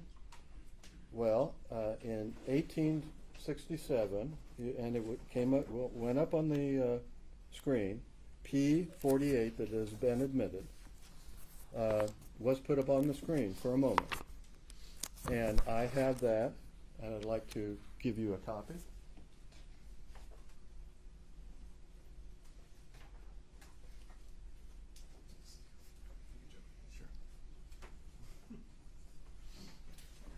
Now, I don't know who can read the exhibit as presented. Okay. I confess I cannot. However, therefore, what I have done is at 3 o'clock in the morning, Thursday morning, I figured out how to not only, zoom it, okay, to make it larger, the applicable sections, but copy them. So I did that. And those are the attachments. All right? Now, because it was 3 o'clock in the morning, I kind of screwed up on my numbering, so it's 1A and 1B, and then I go 2 through 14 or so. And this takes you step by step through the analysis of the Attorney General of the United States in 1867. That was mentioned on the stand, okay, and shown to you.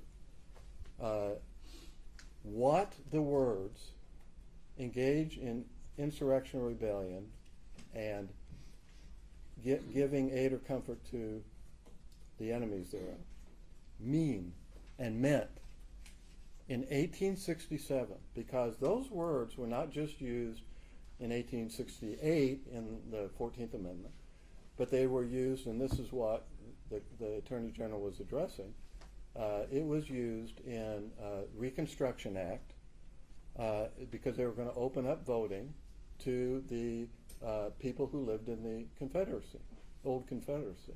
And they were required to take an oath. And that oath, in order to register to vote, one of its sections was that they have to swear that they did not, quote, engage in insurrection or rebellion or gave aid and comfort to the enemies of the United States. It's the exact words, okay? So the first 1A starts about in the middle column. We're going to go down the middle column for a while, all right? And it starts with considering. I now come to consider the meaning of the disqualification arising from this point of the oath that requires a person to state that he is, quote, not engaged in an or rebellion against the United States or given aid and comfort. Each of these are separately considered according to the Attorney General. On the next page, now it's on the left a little bit. My duty here is one of simple construction. And I thought this was important. He was not applying constitutional concepts to his construction, which, of course, under modern First Amendment jurisprudence, I mean, you absolutely have to do that. And as has happened in the NAACP case, etc., as we have discussed.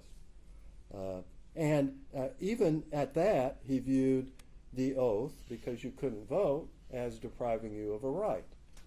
And that was important to his analysis. On page 2, he goes to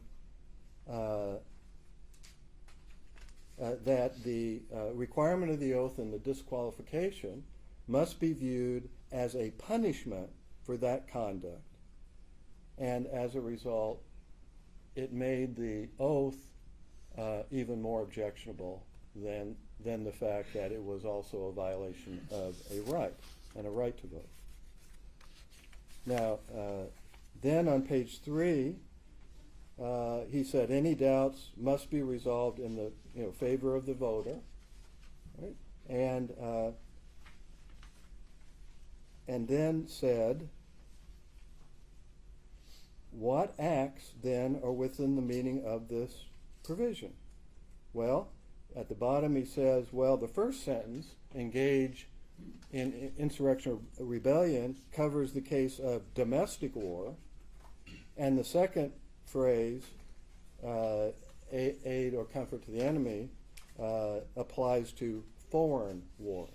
So in this context, we need to be looking at engaging in insurrection or rebellion. He continues on page 4 on that analysis. Page 5 is not, I'm sure, interesting, but not relevant. And then we go to page 6. We are now to inquire what is meant by engaging in insurrection or rebellion against the United States. He said, first, the force of the term to engage carries the idea of active rather than passive, and voluntary rather than compulsory. And he then analyzes the voluntary part, all right, that conscripts cannot be charged with engaging because it's involuntary. But somebody who voluntarily joined can be. On page 7, he begins to consider,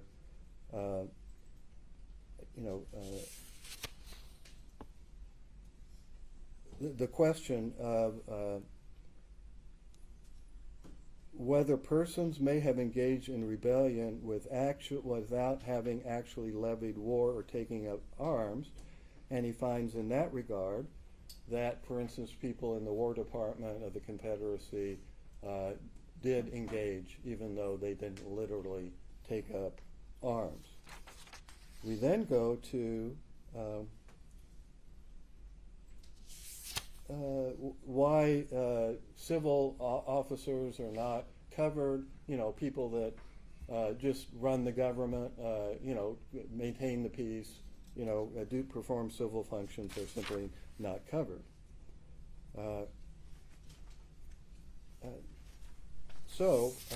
And he continues that discussion on page 9, that I now concur in what amounts to individual participation in the rebellion. And of course, he agrees that it isn't only the Civil War that is to be considered, but that the Civil War provides much instruction on what is meant by rebellion or insurrection.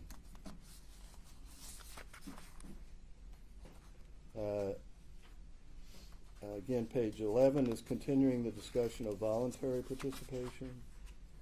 And then on page 12, at the top, he says, well, what is engaged?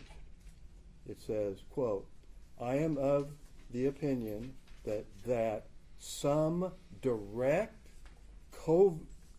overt act done with the intent to further the rebellion is necessary to bring a party within the purview of engaged. A direct, overt act done with the intent to further the rebellion. That is where I get the phrase direct, overt act. And then he says, mere disloyal sentiments, think of their evidence, mere disloyal sentiments or expressions are not sufficient because they're not acts. They're talk.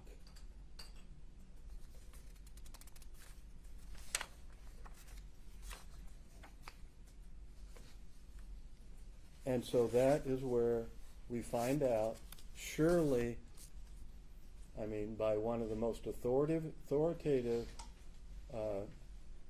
sources, the Attorney General of the United States, at the very time these phrases are used in several constitutional provisions, one, and statutes, several, about what it means. It does not mean nuance. It does not mean innuendo. It does not mean code words. It does not mean First Amendment protected speech. A direct, overt act is conduct, and it has to be with the intent to further not some political agenda or whatever, but the actual insurrection that is occurring, the domestic war, as they described it, he described it, that was occurring. Anything short of that, and every political disagreement is going to be characterized by bold, well-funded lawyers and interest groups into, you're going to have to fight for your life. You're going to be disqualified from Congress. You're going to be whatever they can do to you. Maybe, in the worst possible situation, charged with a federal offense. The same words are used in a federal crime of a felony. I mean, and that's why I said at the beginning two things. This is not about hyperbole, political smears, at least in my opinion. It has never been about that. It has to be about the law and what the law provides. Understanding that if this line is breached so that the political hyperbole of calling people insurrectionists turns into lawsuits brought by interest groups in order to abort our democracy, destroy the rights of voters to vote for the candidacy of their choice, and preclude individual members from running for re-election. Our democracy, Your Honor, cannot survive that. We cannot survive these trials right here. This was never designed to do what they have employed it to do. We are stripped of our rights. Okay, we can't do discovery. We can't move to dismiss their complaint before a trial, and certainly there's no time. I mean, we can try, but no time to do it, right?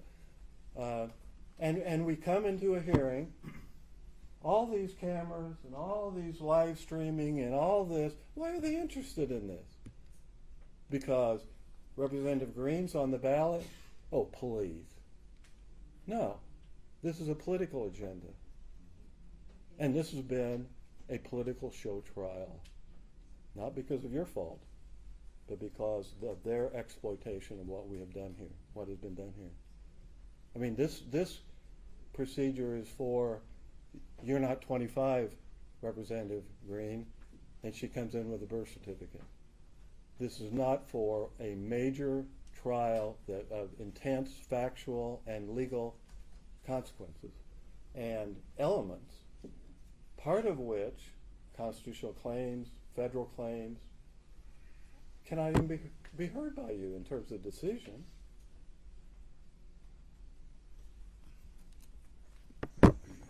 We have got to put a stop to this, and this is where it should happen, Your Honor. Thank you. Thank you, Your Honor.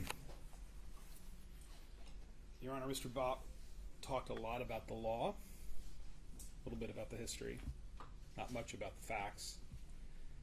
I'm going to try to confine my remarks to the facts, and we're going to submit a brief, as Your Honor knows, next week with responses to all the interesting legal issues that Mr. Bopp has raised.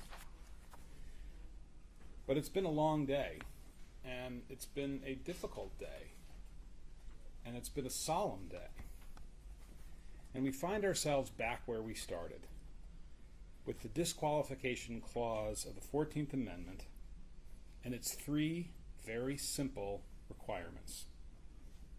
That the candidate for federal office had taken the oath to the Constitution, that an insurrection occurred, and that the candidate, having taken that oath, engaged in insurrection, promoted it, supported it, assisted it, helped bring it into fruition. Those are the three elements we came here today prepared to prove, and those are the three elements that we have proved. Let's talk about each of the three. Marjorie Taylor Greene took the oath of office on January 3rd, 2021.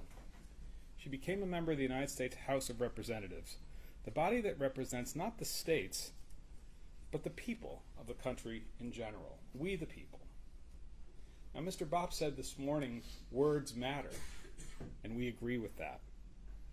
Our proof today started with the oath, because in taking the oath, Ms. Greene undertook a very solemn and very specific obligation to uphold the Constitution, to defend the Constitution against all enemies, foreign and domestic. Now, taking that oath was an honor, but it was also an obligation. Ms. Greene was no longer a simple citizen of the great state of Georgia. She wasn't just another person with opinions and a Twitter account.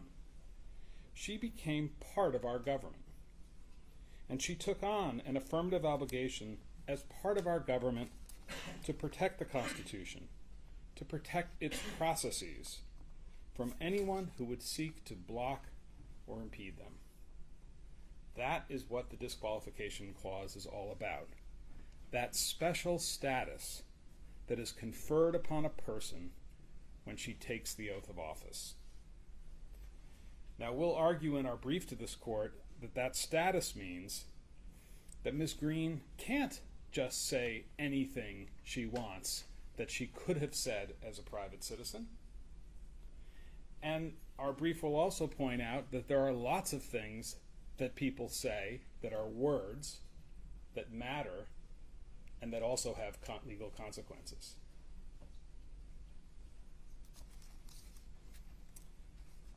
But for that, all of that is for another day.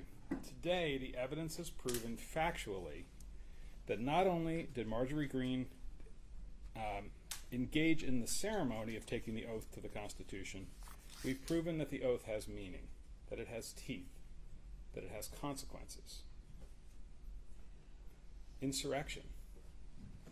What happened at the U.S. Capitol building on January 6, 2021 was an insurrection. It's as clear as day. And even Mr. Bopp doesn't really deny it. And how do we know that? Because he keeps talking about the rally. It's the rally. It's the ellipse. It's the rally. We're not talking about the rally. We're talking about what happened at the Capitol. Now, there are lots of words and phrases that can be used to describe what's on that Washington Post video that Your Honor has viewed a couple of times. Lawlessness, disturbance, a riot. And Ms. Greene and her counsel have used some of those words today and in their briefs. But the word they really avoid using is insurrection. A riot can be an insurrection. We learned that today from Professor Magliocca. Insurrections can be disturbances. They are lawless. They are unrest. But when it's used in the disqualification clause, an insurrection is more than these things. It is something where the purpose of it is to block, impede, disrupt a constitutional process, or to overthrow the very existence of the government itself.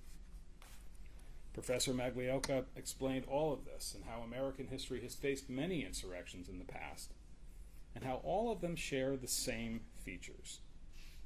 Violence, aimed at the processes or the legitimacy of government. Sometimes they're aimed at courts. In this case, they were aimed at the legislature. And the violence that cannot be quelled by ordinary law enforcement means.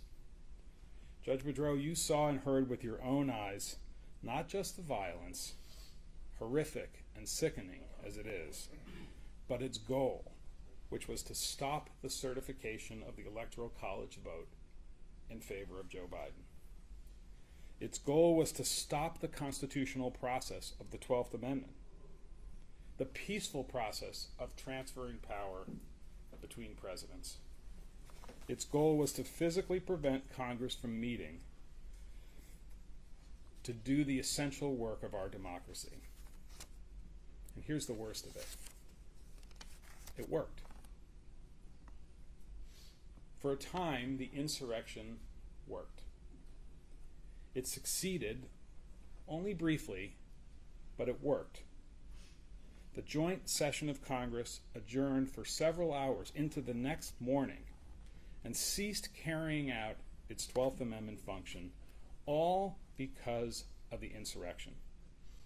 Because people violently flooded the Capitol with the goal of striking fear in the hearts of the people who work there and to use violence. Fear, violence, flooding the Capitol. These are words that came out of Marjorie Taylor Greene's mouth. Now, many people were responsible for this attack on our democracy. Most of all, of course, the individuals that you saw on the Washington Post video and many other places. They defiled the people's house. But they're not the only ones. There were others as well, the leaders, the people who justified, who promoted, who supported, who assisted, who encouraged this in the days and weeks leading up to January 6th. Marjorie Taylor Greene is one of those people. And how do we know this? We know this from the evidence. Let's start by talking about what we're talking about. As a legal matter, in order to be disqualified from federal office, Ms. Greene had to have engaged in insurrection sometime after January 3rd, 2021, when she took the oath. Your Honor, you've said it yourself. It's a narrow window, January 3rd to January 6th, 2001. And the evidence is very clear that, in fact, Marjorie Taylor Greene justified, assisted, supported, and promoted the insurrection in that window. That's what the term engaging in insurrection means under the law, and we will lay that out in great detail in our brief next week. It's a legal point, but it's a common sense point as well. Jefferson Davis didn't take up the musket and fire on Union troops, at least as far as I remember my history. But he was just as much an insurrectionist as the tens of thousands of soldiers for the Confederacy who did. Now, the January 3 to January 6 window can really only be understood by looking at the facts of what happened before that window and before the oath. there's really no dispute about this either.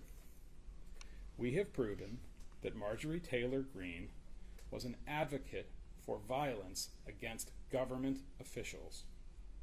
In fact, she advocated violence against the Speaker of the House, the highest ranking member of the House, Mrs. Pelosi, the very House that was attacked on January 6th, 2021. She admitted it. She kind of wiggled there for a second, and then she admitted it, and you saw that with your eyes. Treason, the death penalty, a bullet in the head. That's what she said about Nancy Pelosi. And we have proven that she saw the invasion of the Capitol building and creating fear is the word that she used, in the hearts of public officials, that she saw that as a legitimate political tactic. And when she told people, when she was discussing this tactic, that she told them they should feel like they can act in a violent way. She denied it. Not really. She said, I don't remember. That's CNN. That's fake news.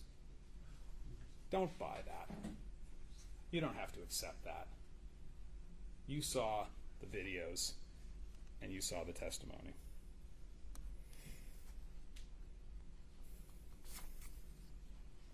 We have proven that Marjorie Taylor Greene was very clear on certain occasions with her supporters about her support for political violence. She said it on tape. The price of blood would need to be paid if the government took away her freedoms. She wouldn't even admit that that was a call for violence. She said something about the First Amendment, the Second Amendment, a bunch of other amendments. The price of blood could not be more clear. Now, this didn't happen in high school, as Mr. Bopp suggested in one of his objections. This happened in late October of 2020, when she was interviewed by Mr. Doar, and she was talking about how her freedoms and the freedoms of Americans could be taken away by a tyrannical government.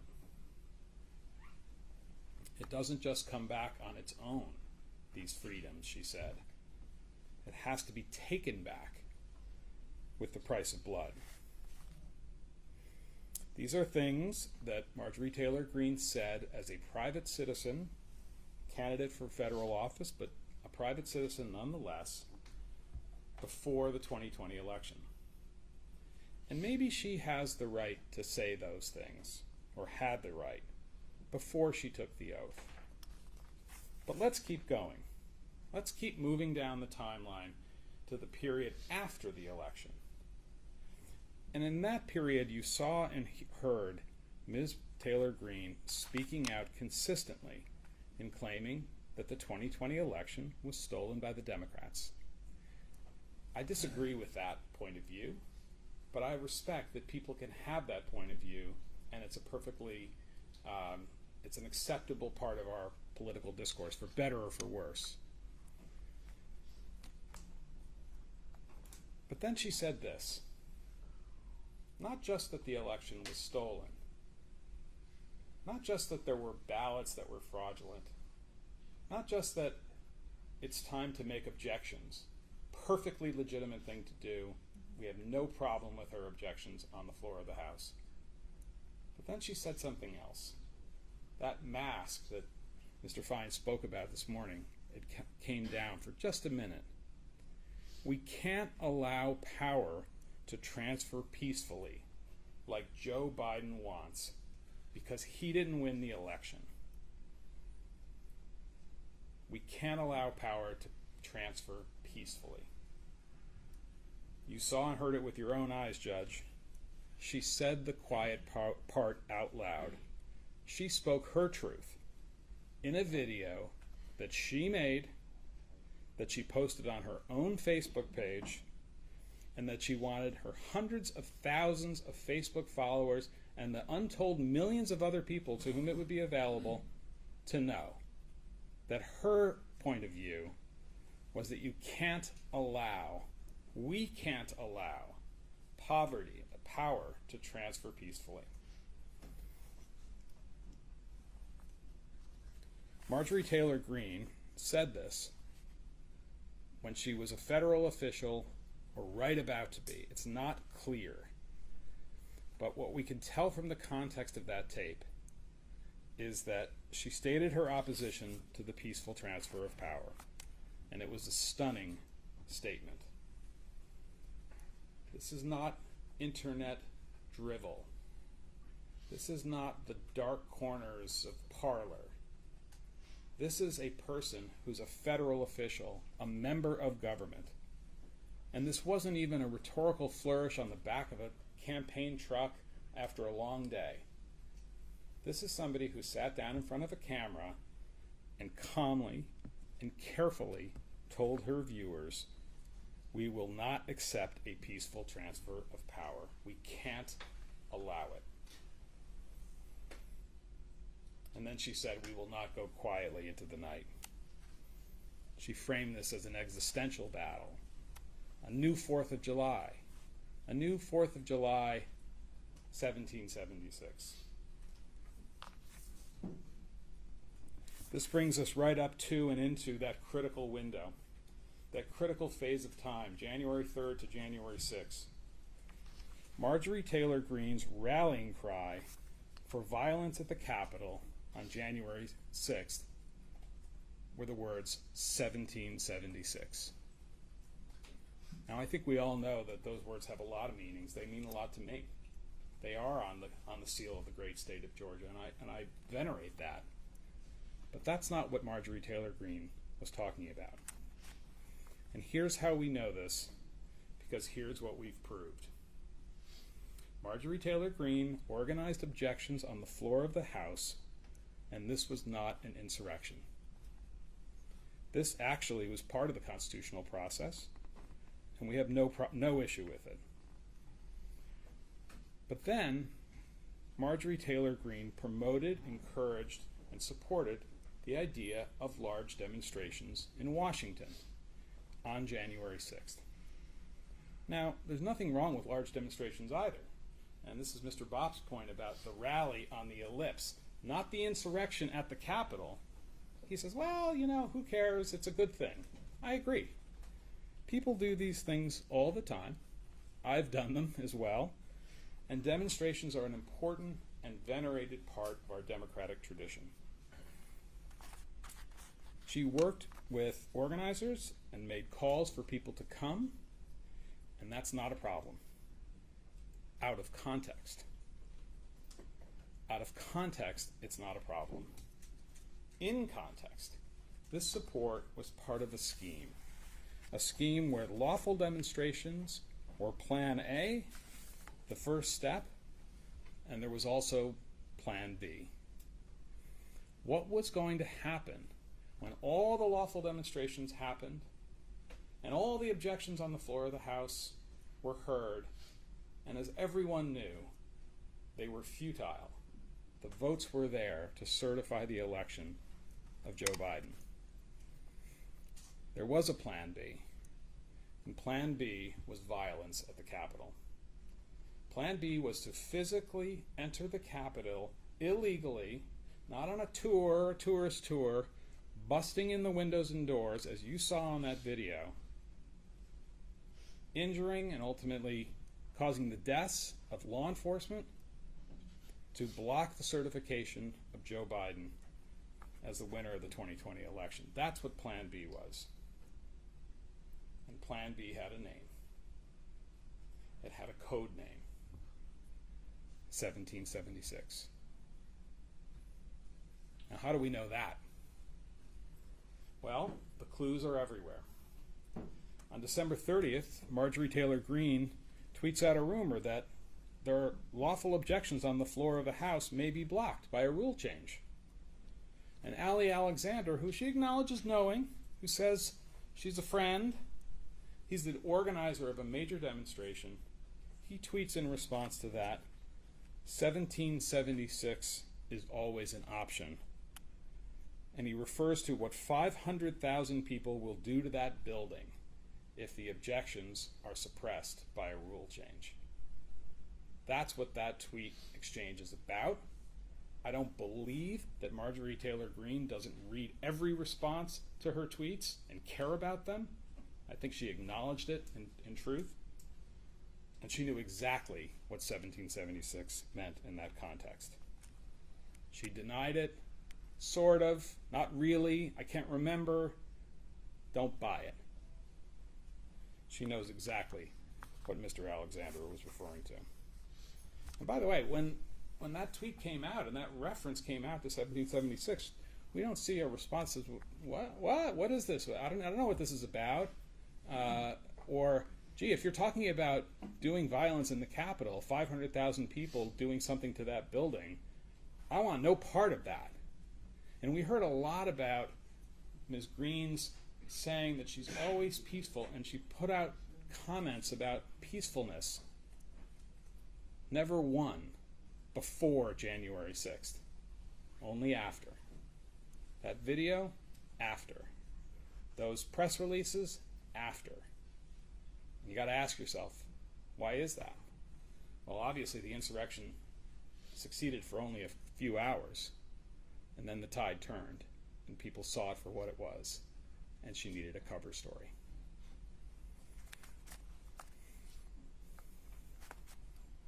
Marjorie Taylor Greene knew perfectly well what 1776 meant, that it meant violence against the government, overthrowing a tyrannical government, and that was the Plan B of January 6th, 2021. She embraced it and she promoted it. And probably the most important piece of evidence from our point of view in this case is Plaintiff's Exhibit or Petitioners Exhibit 27. This is the short clip of Marjorie Taylor Greene on Newsmax. It's the night before January 6th. She's asked a number of questions about the objections that she and others are going to lawfully file on the floor. And then the broadcaster asks her, so what's your plan? How do you think this is going to play out and roll out tomorrow? And her answer is one sentence. This is our 1776 moment. It's a stunning statement. It has no meaning unless you know the code. It has no meaning unless you're in the club. It's 1776. It's Plan B. It's block the certification. It's flood the Capitol. It's use violence if you have to. This is a message posted, stated on January 5th, in the middle of that window, posted on Facebook to her hundreds of thousands of followers and anybody else who wanted to see it on January 5th from a sitting member of the United States Congress. It was her clarion call. People knew what she meant. They knew exactly what she meant. Tomorrow is our 1776 moment. Now, it's interesting that the examination that Mr. Bopp did of his client never asked her about that. Never asked her about providing support to people who were planning the demonstrations or providing support for people who ultimately broke into and trashed the People's Temple. Never asked her any of those questions. She never addressed it. When I asked her, she said, I don't remember, I'm not sure, I don't think so. So what do you have before you, Your Honor, at this point? You have her own words, in context, against nothing. Not even a real denial.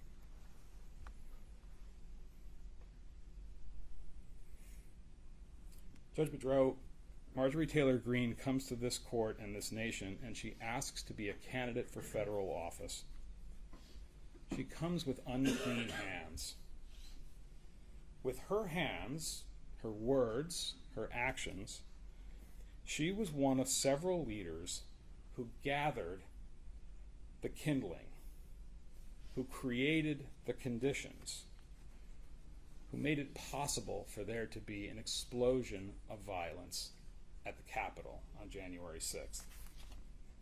And then she dropped the match. Now she comes into this courtroom and she says she's surprised and appalled that a fire occurred. Sticks of wood and dry leaves are harmless in and of themselves. In fact, they're natural, they're healthy for the environment. Rallies, protestations, objections on the floor, these are all things that are good for the Republic. They're part of our tradition. But when the conditions are dangerous, some people capitalize on those conditions and they add a spark, a flame, that causes all of those things to explode into a fire, violence, and death. That flame can be in the form of actual assistance given to people who perform the acts of violence, like the quartermaster in the Confederate Army who passes out the muskets and the balls and the rations. But that flame can also be a spark by words, by signals, by signs, by code, by promotion, by justification, by support, by assistance. And that is what Marjorie Taylor Greene did. That's why we're here. Your Honor, we urge you to find that Marjorie Taylor Greene is disqualified from the ballot under Section 3 of the 14th Amendment of one of the greatest political documents in the history of the world, the United States Constitution. Thank you, Mr. Shelley. It's quite late, but I'd like to take a couple of minutes just to talk about the briefing and a couple of things. First of all, I would greatly appreciate it if someone would get us a copy of this, a blown-up version or something that's easier to read. I mean, I appreciate what you did, Mr. Bob, but if somebody could do a better job of it, that'd be great. No offense. It's beyond my capacity. But I'm sure you have folks that could do that. And that gets into a couple of things about the briefing. Again, briefings due about midnight on Thursday. A couple of things. I want to be sure that, Mr. Bob, one of your objections, the first one I think in the motion to dismiss, was about the fact that this procedure, and I know I can't determine it's unconstitutional, but I'm talking about findings, related to the belief and the concerns, some of which you voiced in your closing argument. I would like to hear what you would like for me to think about finding. We haven't really talked about that very much because it's not something I can decide, but it's something I need to consider. In particular, I think the question of the word believe, and I think I mentioned the footnote reasonable. There's issues there. I would appreciate both sides to comment on that. You don't need to write 40 pages, but I'd like to understand your views on that, and I'm sure you in court will. We mentioned this. We're dealing with some very ancient, historical, they're 200 years old. Europeans laugh at us. They live in houses older than our country. But in all seriousness, some of these authorities are pretty obscure. As long as we can find them and pull them up, that's great. Particularly like if there's a link and it's public, somewhere, that's great. If it's something that's really obscure, that's not readily available on the internet, you can't point us to. First of all, our first preference is just show it, tell us where it is on the internet where we can find it, or if it's readily available, it's not a problem. If that's not available, please supplement your briefs with copies of anything arcana like that, so that we don't have to spend time chasing stuff down, because we don't have a lot of time either. Obviously, I kind of leave it to y'all how you want to organize your respective briefs. At this point, the record has gotten a little bit chaotic because we've had so much back and forth, and we've had a number of orders and so. And I know, Mr. Bob, that you've got your original motion to dismiss a lot of those arguments, which you made in your closing. It might help, if you don't mind doing it, to maybe put them together again in light of this hearing, and maybe focus them and streamline them, so I just don't have to wallow around trying to look at multiple documents. I'm sure Mr. Shelley can do the same thing. Brevity is always better. What is it? Write it like you think I'm going to sign it. Because we do need to get this done. I mean, the Georgia courts move very fast. We will move very fast. I hope to have it out within a week of y'all getting it to us. This is extraordinarily important stuff. Your Honor, thank you, and thank you for the directions on the briefing. And fortunately, my associate, Melina Siebert, who's done a really fine job, is listening, and I'm sure taking notes. So we'll do the best we can. Right, and again, I know everybody's running and gunning, and I know I gather there's been an appeal filed to the 11th Circuit, so I don't know what your briefing schedule is on that. I know there's a briefing schedule in the 4th Circuit case. I'm sure you have a lot of fires to put out, and I'm fully cognizant of that. But so just I'm sure you do the work. By the way, y'all do great work. I mean, everybody's working under exigent circumstances very quickly, and everybody's taking it seriously the way it needs to be taken. So I'm sure it will be very helpful, and we look forward to getting it and finishing this stage of the matter. Before we close, is there anything else? Nothing for petitioner. Thank you. No, other than, Your Honor, you've really done a fine job in a very extraordinarily. Thank you. Flattery is always appreciated. Put us down for flattery too, Judge. No, that's good. I think when it's merited, it ought to be provided. Well, you're very much. And I appreciate everybody's conduct and discipline, and so I appreciate everybody who's scrambling to be here. So with that, I think that concludes the hearing. Everybody's dismissed. Thank you, Judge. Your Honor, I'm sorry. Is the record now closed?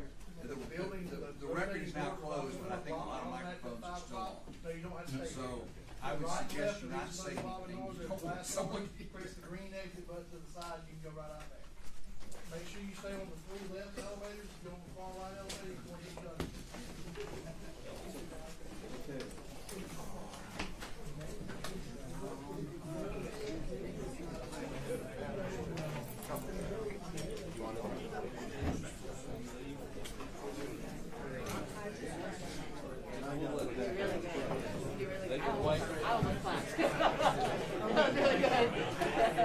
Yeah, we'll let them leave. That way, y'all don't have to make them all hang out. Yeah. Well, they've already given the order.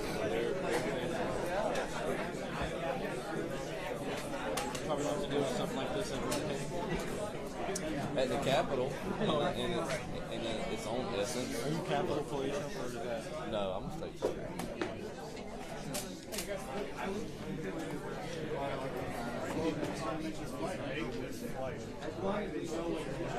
You guys meet? They're all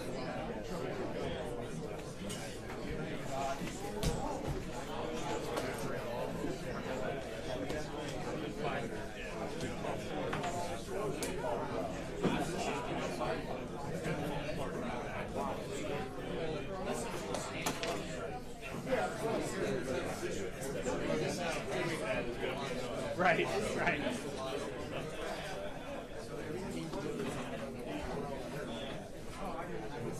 We'll talk outside of the lesson. Oh, yeah. I forgot. I know there's one right here.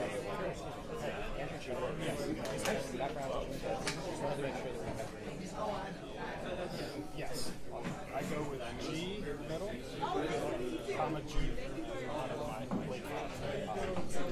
All right, man. Thanks.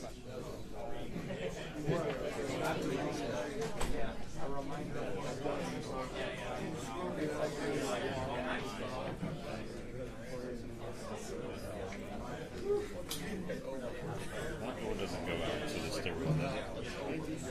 I mean, it circles around back, but it comes out right here by the bathrooms. So it doesn't prevent from entering. Oh, get out of here. Yeah, I mean that's odd. I mean, whenever y'all get ready, we'll clear the briefing. Don't worry about that. Oh, y'all clear the hallway. Clear the aisle. Happy same day. You offer. See you. See ya.